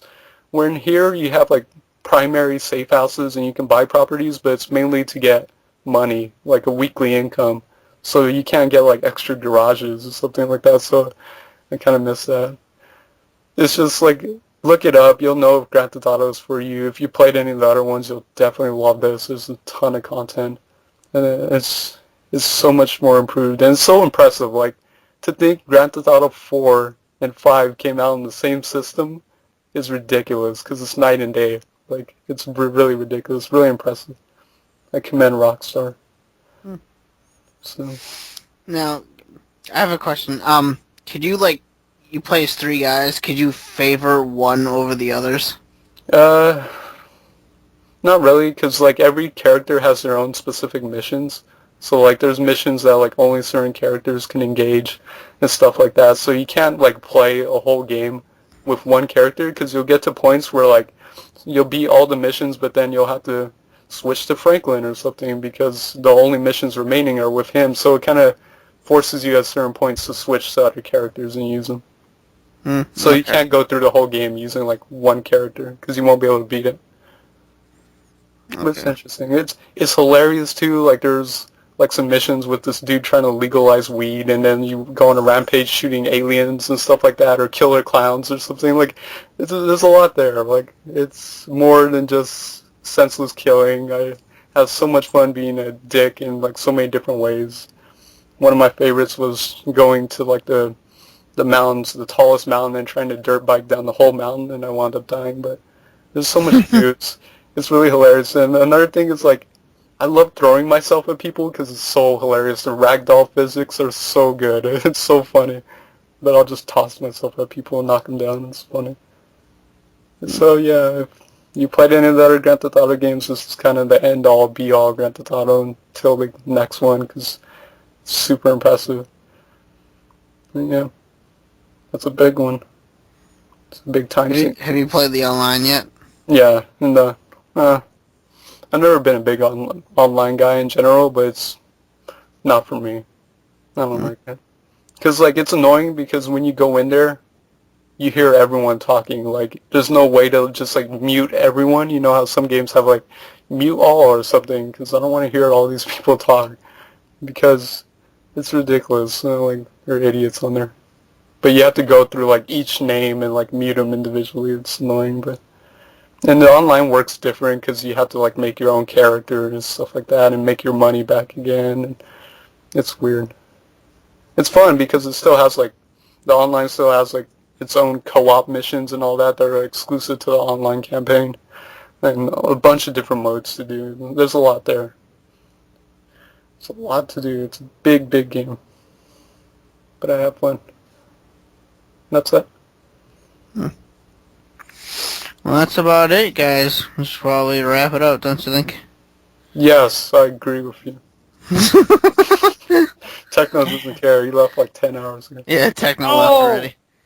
I He's didn't. still here. He's still here. Take it easy. But that's about it, guys. That was episode 82 of the Press Start podcast. So, until next time. Thanks for listening, guys. I miss you. Thank you very much. I'll miss you guys. I love you. I love you, Dan. I was talking about the viewers. Oh, sorry. Jeez. Sorry. Gosh. I know, I was selfish. I apologize. I love you guys. Take it easy. And I think it's crazy to think, but I think the next time we talk, the PS4 will be released. How about that? Shit. Yeah, that's right, yeah. How about that? Next gen, we're there. Damn. We're getting there. So, bye guys. Until next time. Later. Love you.